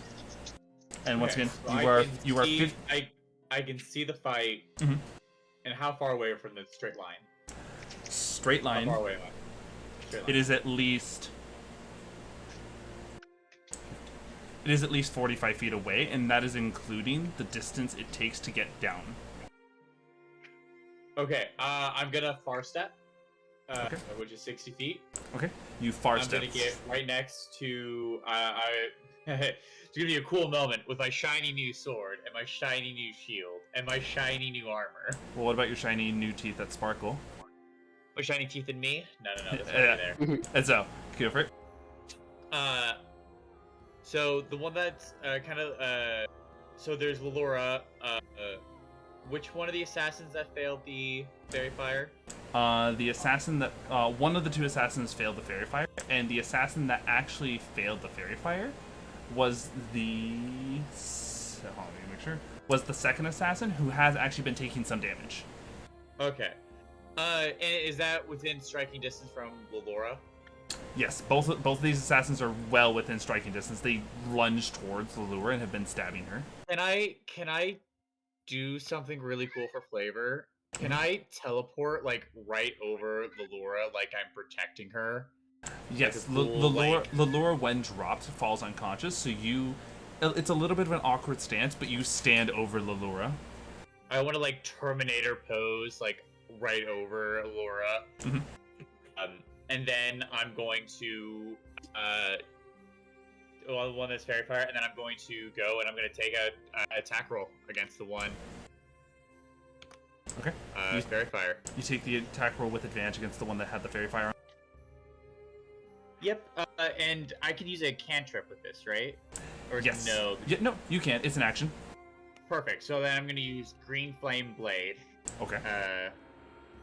So that turns that, so I get advantage. This is also a +1 because of the talent I just took. Mm-hmm.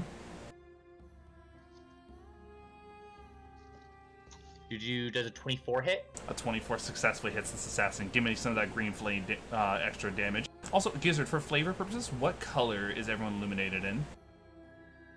Blue. Blue? Okay. Blue. Blue. Blue. Oh, look great. So that is 16 damage, and then it jumps to the next. This jumps to the next guy. 6 damage to the guy next to him. Nice. Both of the assassin you just stabbed is still in the bruise state, but you've now officially have sent the first assassin to the bruise state as well. Great, I get attack again. Mm-hmm. Get him, get him, Same get guy. him, get him.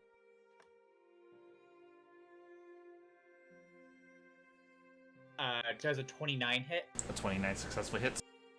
It might hit. I don't think so. I don't think so, man. I don't think so. Yeah, 20. So another 16 damage, and then big old 3 damage to the guy next to him. Mm-hmm. And that's my turn. All right. And so, you have successfully taken the second assassin into the bloodied state. Oh, just wait. Just wait till my next. Let me get set up. And you guys are like, okay, we got this. We're doing pretty good. We are absolutely.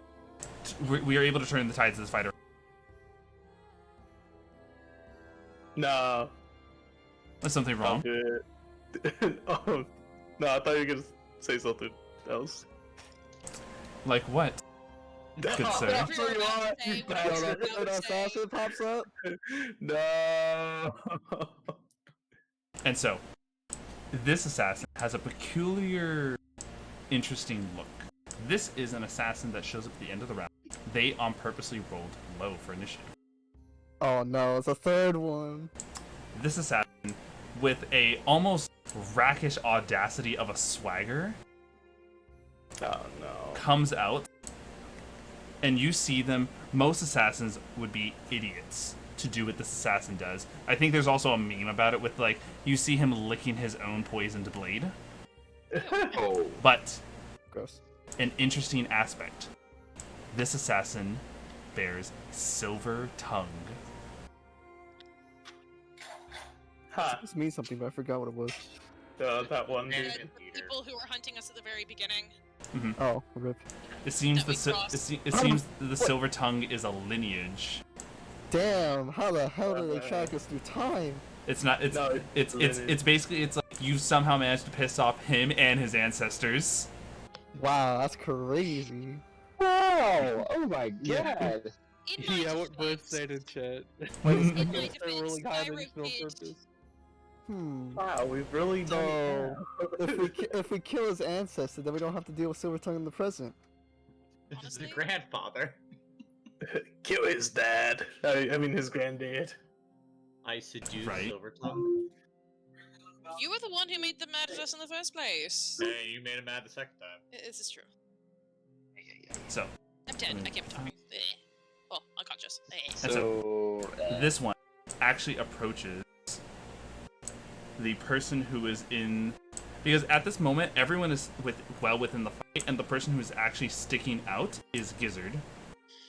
Oh god. He approaches, and he, like a whisper on the wind, Gizzard. You got a license for that? What?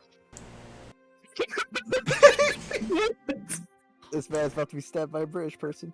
Oh no. You got a license for that spell casting? And he rolls an 18 for this hit. Yeah, that misses, dude. It misses? Let's fucking go! Okay, second attack roll. Yeah. The second attack roll is a 21. Chrono Shift. Chrono Shift? Okay, you re-roll it. Oh wait, you know what? No, I'm gonna keep my reaction. Okay. Go tank it. I'll take it. Yeah. Here comes. I can cast Silvery Barbs. Well, I mean, if you want to cast Silvery Barbs, I'll cast Silvery Barbs. You can more than definitely do the Silvery Barb, Spyro. I cast Silvery Barbs. Okay. You cast Silvery Barbs, re-rolling this turn into a disadvantage. It turned from a 21 to a 20. You're mean. You're very mean. Who do you throw the advantage to, Spyro? Me. Okay. Wow. Giving yourself the advantage. Here comes the sneak attack that can be procced because he is a swashbuckling assassin. I'm gonna die. This oh is no, a swashbuckler rogue. Pulling this up. 9 points plus the sneak attack, 17. 26 points of damage from the stabbing alone, Gizzard. I need you to make me a Constitution saving throw. I am really good at those, by the way.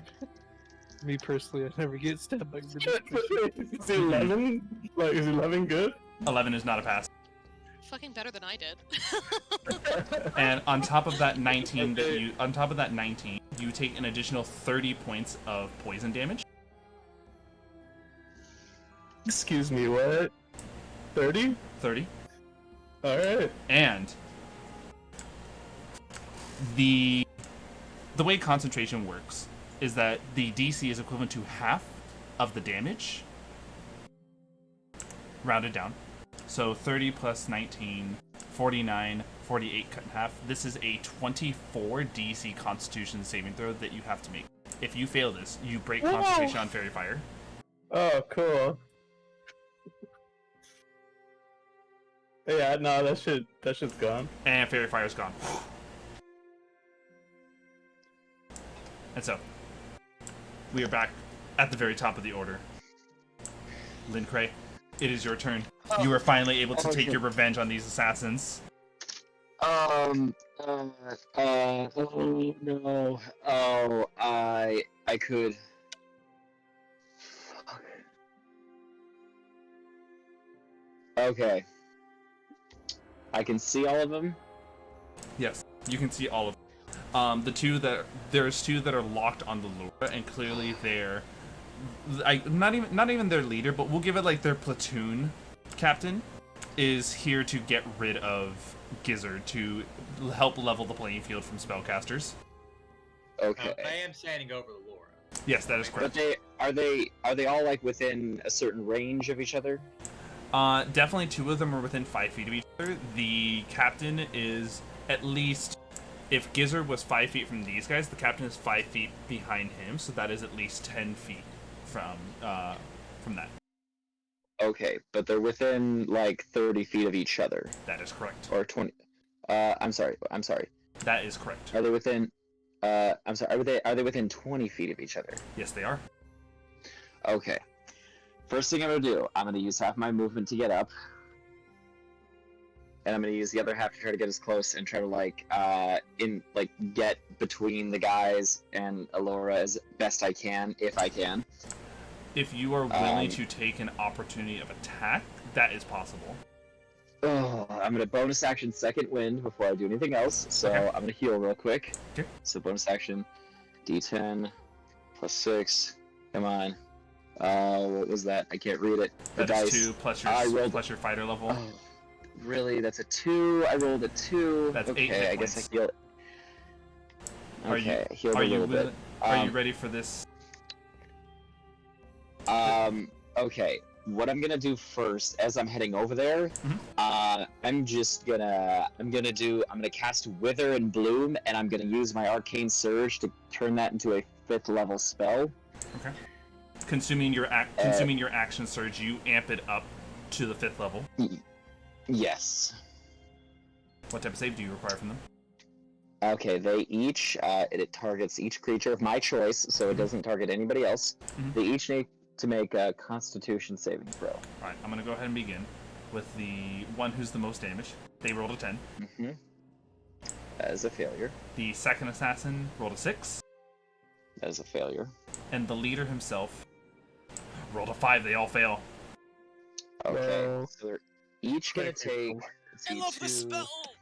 So it's 3. Okay, so let's see. 1, 2. They're each gonna take 5d6 necrotic damage. Okay. And there's an additional effect that I'm going to give to Laura. She will be able to spend hit dice. So thank you. To heal any number of hit points equal to the roll plus my spellcasting modifier. Okay. So the number of hit dice that they can spend and added to the healing increases by 1 for each spell slot above second. So it was so second, so 3rd, 4th, 5th. So you can roll 4. You can spend 4 of your hit dice to heal right now, and then you're going to add. Oh yeah. It doesn't specify where I add it doesn't specify if she adds +3 to each of them or just +3 period. Allow me to help you out. Higher levels, when you cast a spell using second, the damage increases by 1d6. The number of hit dice that can be spent and added to that roll increased by 1 for each spell slot above second. 1 unspent and regains the number of hit points equal to the roll plus your spellcasting ability modifier. So, whatever is your spellcasting ability modifier, which I believe is Wisdom. It is +3. So, Lilura, you heal 4d6 plus 3. Or you? Oh, sorry. It's 4 of your hit die plus 3. So 4d8 plus 3. I believe Yes. my D&D Beyond's being weird, not letting me like scroll anywhere while I'm in death saves. That's fine. Would you like me to roll at the very bottom left? You should be able to just click the dice themselves. Yeah. I think your hit dice are d8s. Yes. I believe so. So I do 4d8 plus 3 is my. That is correct. Sick. Okay. I'm going to roll my damage, which is, I believe I said 4d6. 5d6 for me. Oh, perfect. 5d6. Because I cast it at 2nd level, which is 2, and I upped it to 3, so it's 1, 2, 3. Yeah, 5d6. Alright, perfect. 5d6. This is a total of 16 necrotic damage to all 3 of them. Oh boy. Lilura, you heal 18. You heal 18 hit points, and go ahead and boom, there you are. You're back in this fight. Thank God. All right. The assassins. The silver tongue one shouts, "Get rid of the serpent." All right. We cannot allow witnesses from this night, let alone those with the eyes of the serpent. And so, Lincray, that was your action, that was your bonus action, and you did not actually have to move out of range for this, so you did not provoke opportunity attacks. I'm trying to figure out what to do. I think, for the most part... Oh, you know what? Oh, shoot. Because of that item I got, when I cast a spell, I can teleport 15 feet, so I'm gonna just right between Lilura and the other 2. Easy peasy, you're over there, you teleported, you did not provoke opportunity attacks. We then move on over to Oliver Preston. So, okay, who is Gizzard and the Swashbuckler alone? Or... Gizzard and the Swashbuckler are technically alone. Gizzard moved, so he was 5 feet away from one of the assassins, so he's basically sandwiched in between 2 assassins. If Silvertongue tells the other assassin to turn around, it could turn very ugly for Gizzard very fast. That's okay, I'm gonna go over to Gizzard. Okay. And they're like all within range of me, right? That is correct. Actually, hold on. Correction. the most damaged assassin is not, but the other two are fine, are both within range. Because in order for you to strike both the leader and one of the two assassins, you need to be next to Gizzard, which we already know that it's leader, Gizzard, assassins 1, assassin 2. Yeah. Alrighty. Since I'm next with Gizzard, I get to roll attacks with advantage. This is on the swashbuckler. Does a 20 hit the swashbuckler? A 20 does successfully hit. Okay. Going to roll this damage, and this is going to be a stunning strike. So, DC 19 con save. Perfect. The swashbuckler himself rolled a 20. Oh. Yeah. What is the damage though? That is 10 lightning damage. Okay. Another attack on him. That definitely hits. That's a 28. 100%. Give me that fucking damage. Would you like another con save for him? Yeah, another con save. You read my mind right there. Another key point spent, and this is another 20 total. Oh, what a fuck.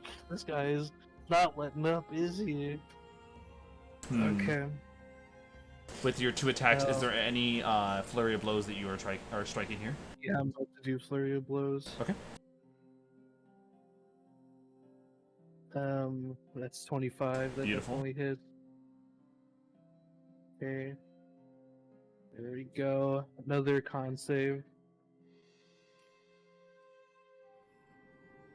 This time, it is a 10. Alrighty. And then I'm going to hit the other assassin. Okay. I see what you went for here. Okay. Does a 19 hit. 19 successfully strikes. Alright, I need another con save. This assassin rolled a 16. Let's go. They're both stunned. Alright, give me the damage for the second one.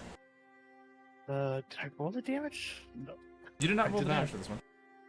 I thought I did. Alright, that's 6. Yeah. Alright. A 1 for The Silver Tongue Assassin and Assassin 1 are both bruised, and Assassin 2 is still in the bloodied state. Is that it for your turn?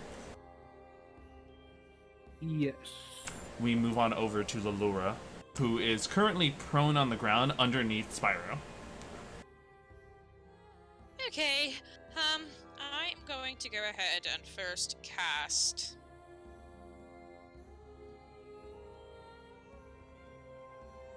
Hex on the less messed up of the two next to me. Okay. What type of save at all, or no?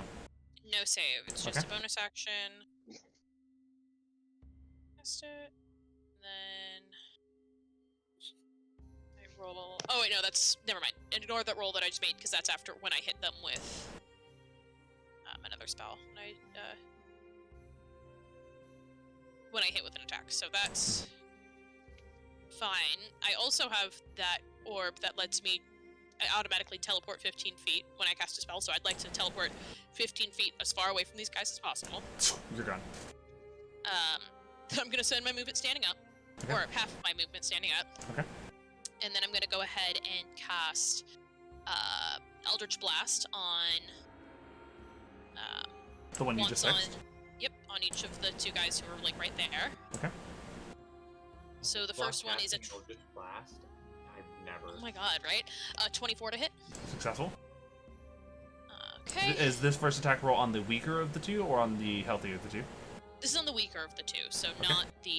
not the hexed one. Okay. not the hexed one.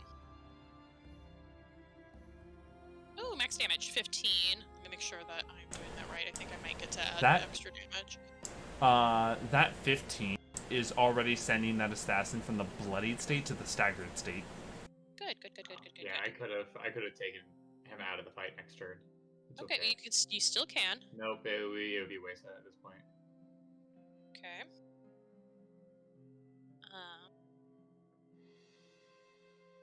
So I'm just making sure that I don't have any like extra damage I can add. All right. So I'm gonna go ahead and use my second Eldritch Blast on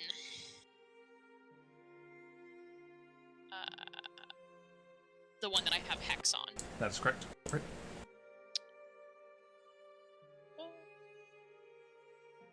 Small little reminder while we're all a little tensed up. Remember everyone, hydration. And this next attack roll. So that's with one of my talents. It's 16. That is now a hit. Hell yeah, because I get a +1 to ranged attacks. Yep, yep. So it's 16. Max damage again there. So 15. Force, and then let me roll that necrotic. Mhm. Where is it? There it is. And then 5 necrotic. Let me check. Maddening Hex. Oh, as a bonus action, so never mind. I already used my bonus action for this. Alright. And then I'm gonna teleport again 15 feet straight away, because it doesn't have a limit on it. Understandable. Are you ready I for this? want to put as much distance between us. That is understandable. It is just a shame that these assassins can bonus action disengage, as this assassin, ignoring everyone else, is gunning it down for you, Lilura. Oh, good. And with the 2 attacks, this assassin... Huh? He's 5 feet in front. He moved. He away from disengaged. me, right? He explicitly, he used a bonus action to disengage, rushing over to Lilura. No advantage, and with no allies around, he cannot proc sneak attack. Was he within 10 feet of me when he started his turn? This one actually was. I will use my reaction to Halo of Spores him. He has to make a Constitution saving throw. This assassin rolled a 5. That is a failure, so he's going to take a tiny bit of necrotic damage. Let me just roll that itty bit of necrotic damage. Let's see. Where is it? There it is. Come on, 4. Well, that's a 1. So he takes 1 necrotic damage. Alright. He continues his assault. Lilura. This is an 18 to hit you. That hits. Okay. I'm gonna do silver barbs. That 18 has turned into a 24. Fuck. Oh, sorry, I'm sorry. I read that 1 as a 2 for some reason. That is 14. That doesn't hit. Yes. Okay, cool. And the second attack roll, let's see this, is a 16. That meets my armor class. Oh. Damn. That's 16. I need you to make me a Constitution saving throw. This is 4 points of piercing damage on top of that as well. 4? Yes, just 4. I got another 2. 5. Oh, And let's see this. we're all having a good day, and then This is 28 poison damage, Lilura. You are back to making death saves. Oh my lord. Is Hex concentration? Yes or no? Yes. Yeah, my concentration's down. Got it. Namielle, it is your turn. You are still within 5 feet of the two assassins. You see Lilura. Oh, sorry. You're within 5 feet of one of the assassins, 10 feet of the captain, and now 30 feet away from the assassin that is chased after Lilura. The assassins near me gives her a stun until my turn, so That is correct. they're So fine. realistically, the only assassin that actually has movement right now is the only assassin that can do anything right now is the one that's on Lilura. Yeah. That's the least damaged one, right? That is the most damaged one, actually.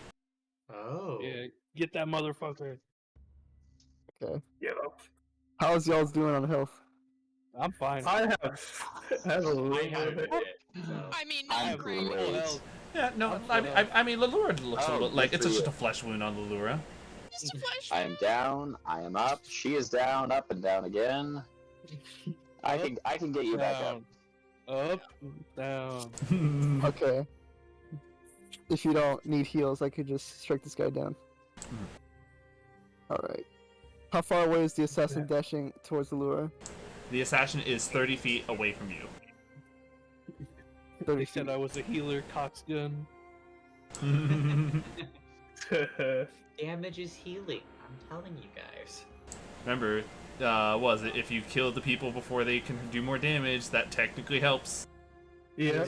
That's why the I should probably damage is just... healing. I should probably walk towards him since I have a walking speed 30 feet then. You do. Yep. Oh, 30 feet. What's your call? You are now next to the assassin that is still aiming towards Lilura. Okay. Alright. I'm tired of this shit. I'm tired of my friends getting fucking murked. Third level inflict wounds. A third level inflict wounds. Oh, Give us this about to turn fucking into hit. sludge. Holy shit. What was a misclick? But You rolled a cure wounds. That was a misclick. Damn, heals me. It's like, wait a minute. That's the opposite of inflicting wounds. I mean, I'll take it. That was a 24 hit. A 24 successfully hit. And you know what, Namielle? I'm gonna give you this. That was not a critical, but I would like to ask, how would you like to kill this assassin? Yay! Well, he's probably just gonna turn into a big pile of, unrecognizable organic mass. He And just so, melts. with a mere contact on him, the necrotic energy that surges through his body starts to turn him from to mush from the inside out. Oh god. And he just is now sludge on the ground. That's what happens when you mess with the party. Very nice. Any bonus actions to declare? Yeah, I got a mace. Yes, your mace is still back over there with the other two assassins. Alright. Time to, Remember, you also have advantage. There's the assassin, then there's the captain. Okay, which one is the most damage? The standard assassin. Okay, I hit the captain. Mm-hmm. Swinging the mace on over.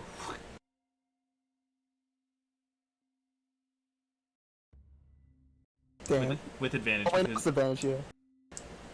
So I'll just roll again. Mm-hmm. Wow. Ooh, 16 hit? A 16 does hit. Yo, let's go. And then I'll do the extra D8 and Fury of the Small too. Alright. How many more Fury of the Smalls do you have left? I got 2 after this one. Okay, thank you. Go ahead and give me the extra D8. It's a max 8, so 12 extra damage.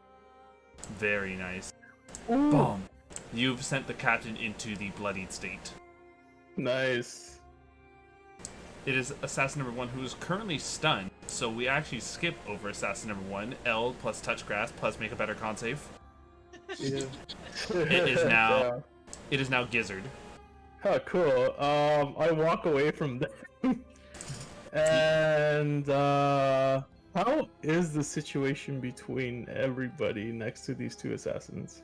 Oliver is, he was originally next to you, and he's the one who just clocked the both of them for a fucking stunning strike. Spyro and Lynn are still over there next to the other damaged assassin. Namielle, I'll get rid of him next turn. Don't worry about my guy. And Namielle is next to the Lilura with the now dead assassin. Oh no, I'm just gonna. So I guess Gizzard just points at, I guess, the ground beneath the both of them and casts his 4th level fireball. All right. I'm right there. No, but I'm gonna do it where it doesn't hit you. Hold on. Good sir, aren't you a full monk? Yeah, that's true, but I rolled a really bad deck. You roll really bad deck saves. You have evasion, good sir. You're still gonna take damage if we fail it. Me not wanting to take 1 damage at this I believe as someone said, just skill issue, right? Just roll good. Yo, no, you can't do this to me. Go ahead. Wait, is it the cart right there too? I don't. Alright. So no. So at this point you would all run. So I specifically asked for a non-explosive cart. Right, exactly. I'd complaints for the guy. I'd like my money back for this non-explosive cart. Okay, go for it. Go for it, Oliver. Please make me a deck save. I'm so sorry. 21. Easy. Hey, you take nothing. Skill issue, never heard of it. And on top of it, both of these assassins automatically fail their deck saves because of the stun condition that Oliver has on them. Exactly. Exactly. I'm pretty much just flexing on them by just dodging the whole fireball. Yo, let's go. Please roll me the damage. 33 points of damage. Jeez. And so, the 2 assassins, though stunned, it seems that, like a uncanny little rogue, evasion is still on their side. Oh, dick. And so they take half of this damage even if they automatically fail.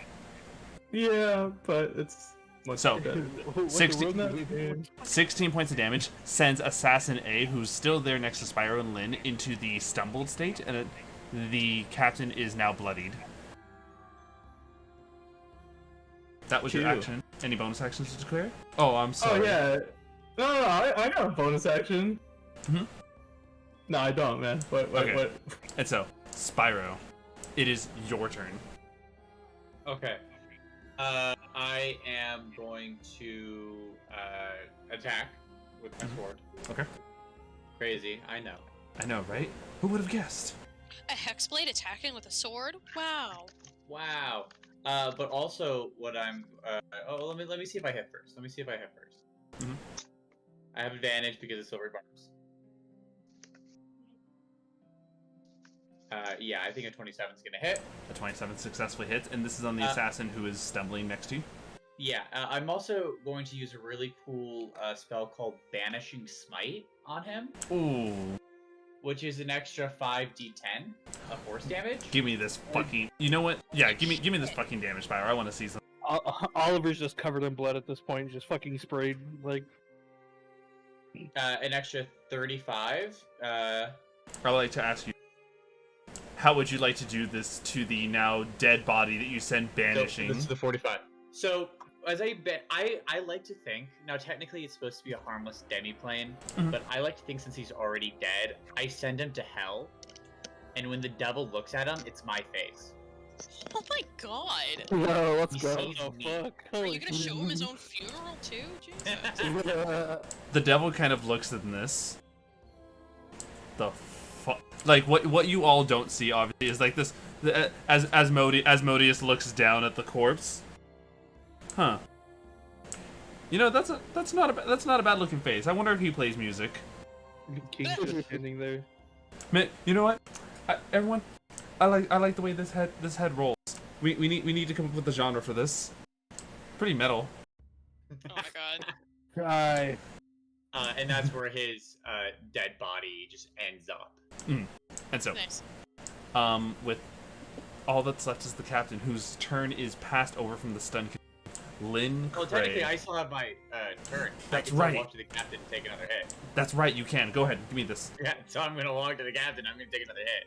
All right. I don't have any no advantage on him, unless I get no. I don't have any advantage on him.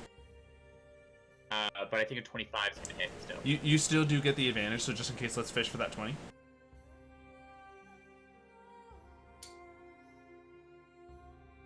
Don't. Either way, go ahead. Give me the damage. That is 13. I think it's 13. Yeah. Yes. And so, now I believe that is it for you. Yes. Yes. Lynn Cray, it is your turn. Yes. And we have here. Yeah. Oliver, how long does the stun condition last? Until my turn. Thank you, Lynn Cray. The You stun. know how someone opens the door for someone? That's just Oliver doing that for Lynn. With a foot in the door provided to you by Oliver, all that stands left of this encounter is the stunned, stumbling captain who innately used you as bait for this entire encounter. All right. First thing I'm gonna do is I'm gonna kind of do something kind of stylish and cool here. I'm gonna. How far away are they from me? Since I 15 feet away. You were no, not even 15 feet away. You had moved before. You are clean to just move right up to him. All right. What I'm gonna do is this is just stylistically what I'm seeing. So what I'm gonna do is I'm gonna run up with my sword and I'm gonna take my first attack and I'm gonna do a trip attack. If I still have a trip attack, I think I still have trip. I moved some of my. You do. If this is a dex or strength, they automatically fail this. By the way. Oh well, then they fail. Yeah. So I'm just gonna roll for damage then. Okay. Well, let's see if I hit. Yeah. Let's see if you hit. You have advantage. Ooh. I mean, it's not amazing, but 16. 16 does hit. All right. So, he's gonna be knocked prone from this.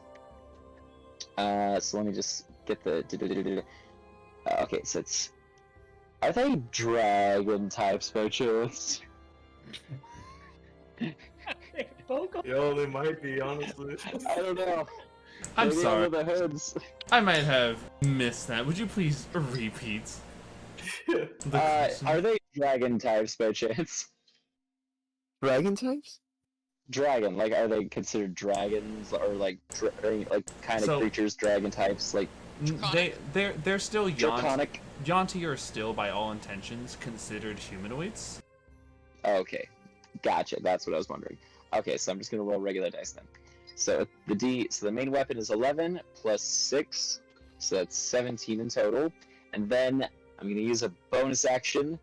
It just kind of stylistically, I imagine, like I take a swing, trip him, and I use a bonus action to heal Lilura with a healing word. Aw, And as I do that, yeah, no problem. You get the 6 back, and as I do this, I'm gonna use my talisman to like just bamp 15 feet in the air, and I'm gonna like just come flying straight down at the guy as he's prone for my last attack. Let's go. Let's go. Just flying straight down with my sword right in front of me, just. Oh god, he's gonna come. That's 27 to hit. Clean. And I'll just add a menacing smite, just so like this is the last thing he's gonna see. Mm-hmm. You said I heal 6, right? Yeah. Yes. Dead. Alright, and the last attack as I come like flying down is gonna be an additional 13 damage. How would you like to do this, Lynn? Pretty much exactly like that. Like I teleport above him, and like after I heal Lura, I teleported up, and I'm just coming straight down. And as I do, he sees I'm doing the menacing attack, and he just sees that my face begins to change, and like the grin like kind of splits a bit at the cheeks as it gets wider and wider, and my eyes get a little bit bigger, and there's kind of a hint of more haggish magic going on as I seem to like the shadows kind of extend out into like the shadow of like crow wings, and then just right into his face, like right between his eyes. And so, with that, you all feel an interesting chill in the wind. Then, Gray, you and the help from all of your allies have ended the Silver Tongue bloodline. Let's go, dude. Oh man. And Almost like innocent. on top of this, that chilling experience on the wind does something different. I want you all to make me a wisdom saving throw. Oh man, we're gonna have to fight Lynn. 20. 17. Oh my, not good. 7. Lynn got 7. Ooh, 13? 28. Let's go. 21. Yeah, you know what? I'll just chrono shift my my wisdom saving throw. Oh yeah, that's even better. Okay. You all feel an effect that... How do I explain this? An effect that almost feels like you've been split in half, but you don't see another half of you. Something's different.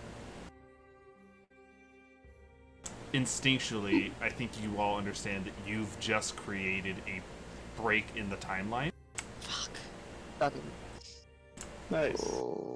And I can't be the only one thinking that this is probably a bad thing that we're doing. And on top of this, It's fine, it's fine, it's fine. you guys were in a timeline where you all had a faithful encounter together that joined you all as one. The other timeline has no such encounter and is less bonded. Oh. Yes. So here's the fun part about this timeline mechanic. Every time you guys cause a break in the timeline, the DC increases higher and higher, to the point where you guys will eventually have characters that have no reasoning to actually be with each other. Oh. Damn. Congratulations, everyone. Welcome to the past. And that is the ending of this session. Thank you everyone so much for tuning in. As always, it is a pleasure having you all join us for today's adventure. If you enjoyed today's content and like what you saw and want to support, feel free to follow and subscribe on Twitch for any stream notifications, possible chance to participate in even content polls. Follow the Twitter, check out the TikTok, and join the Undead Legion Discord. I'm usually hanging out in the general chat just like I'll be after the session.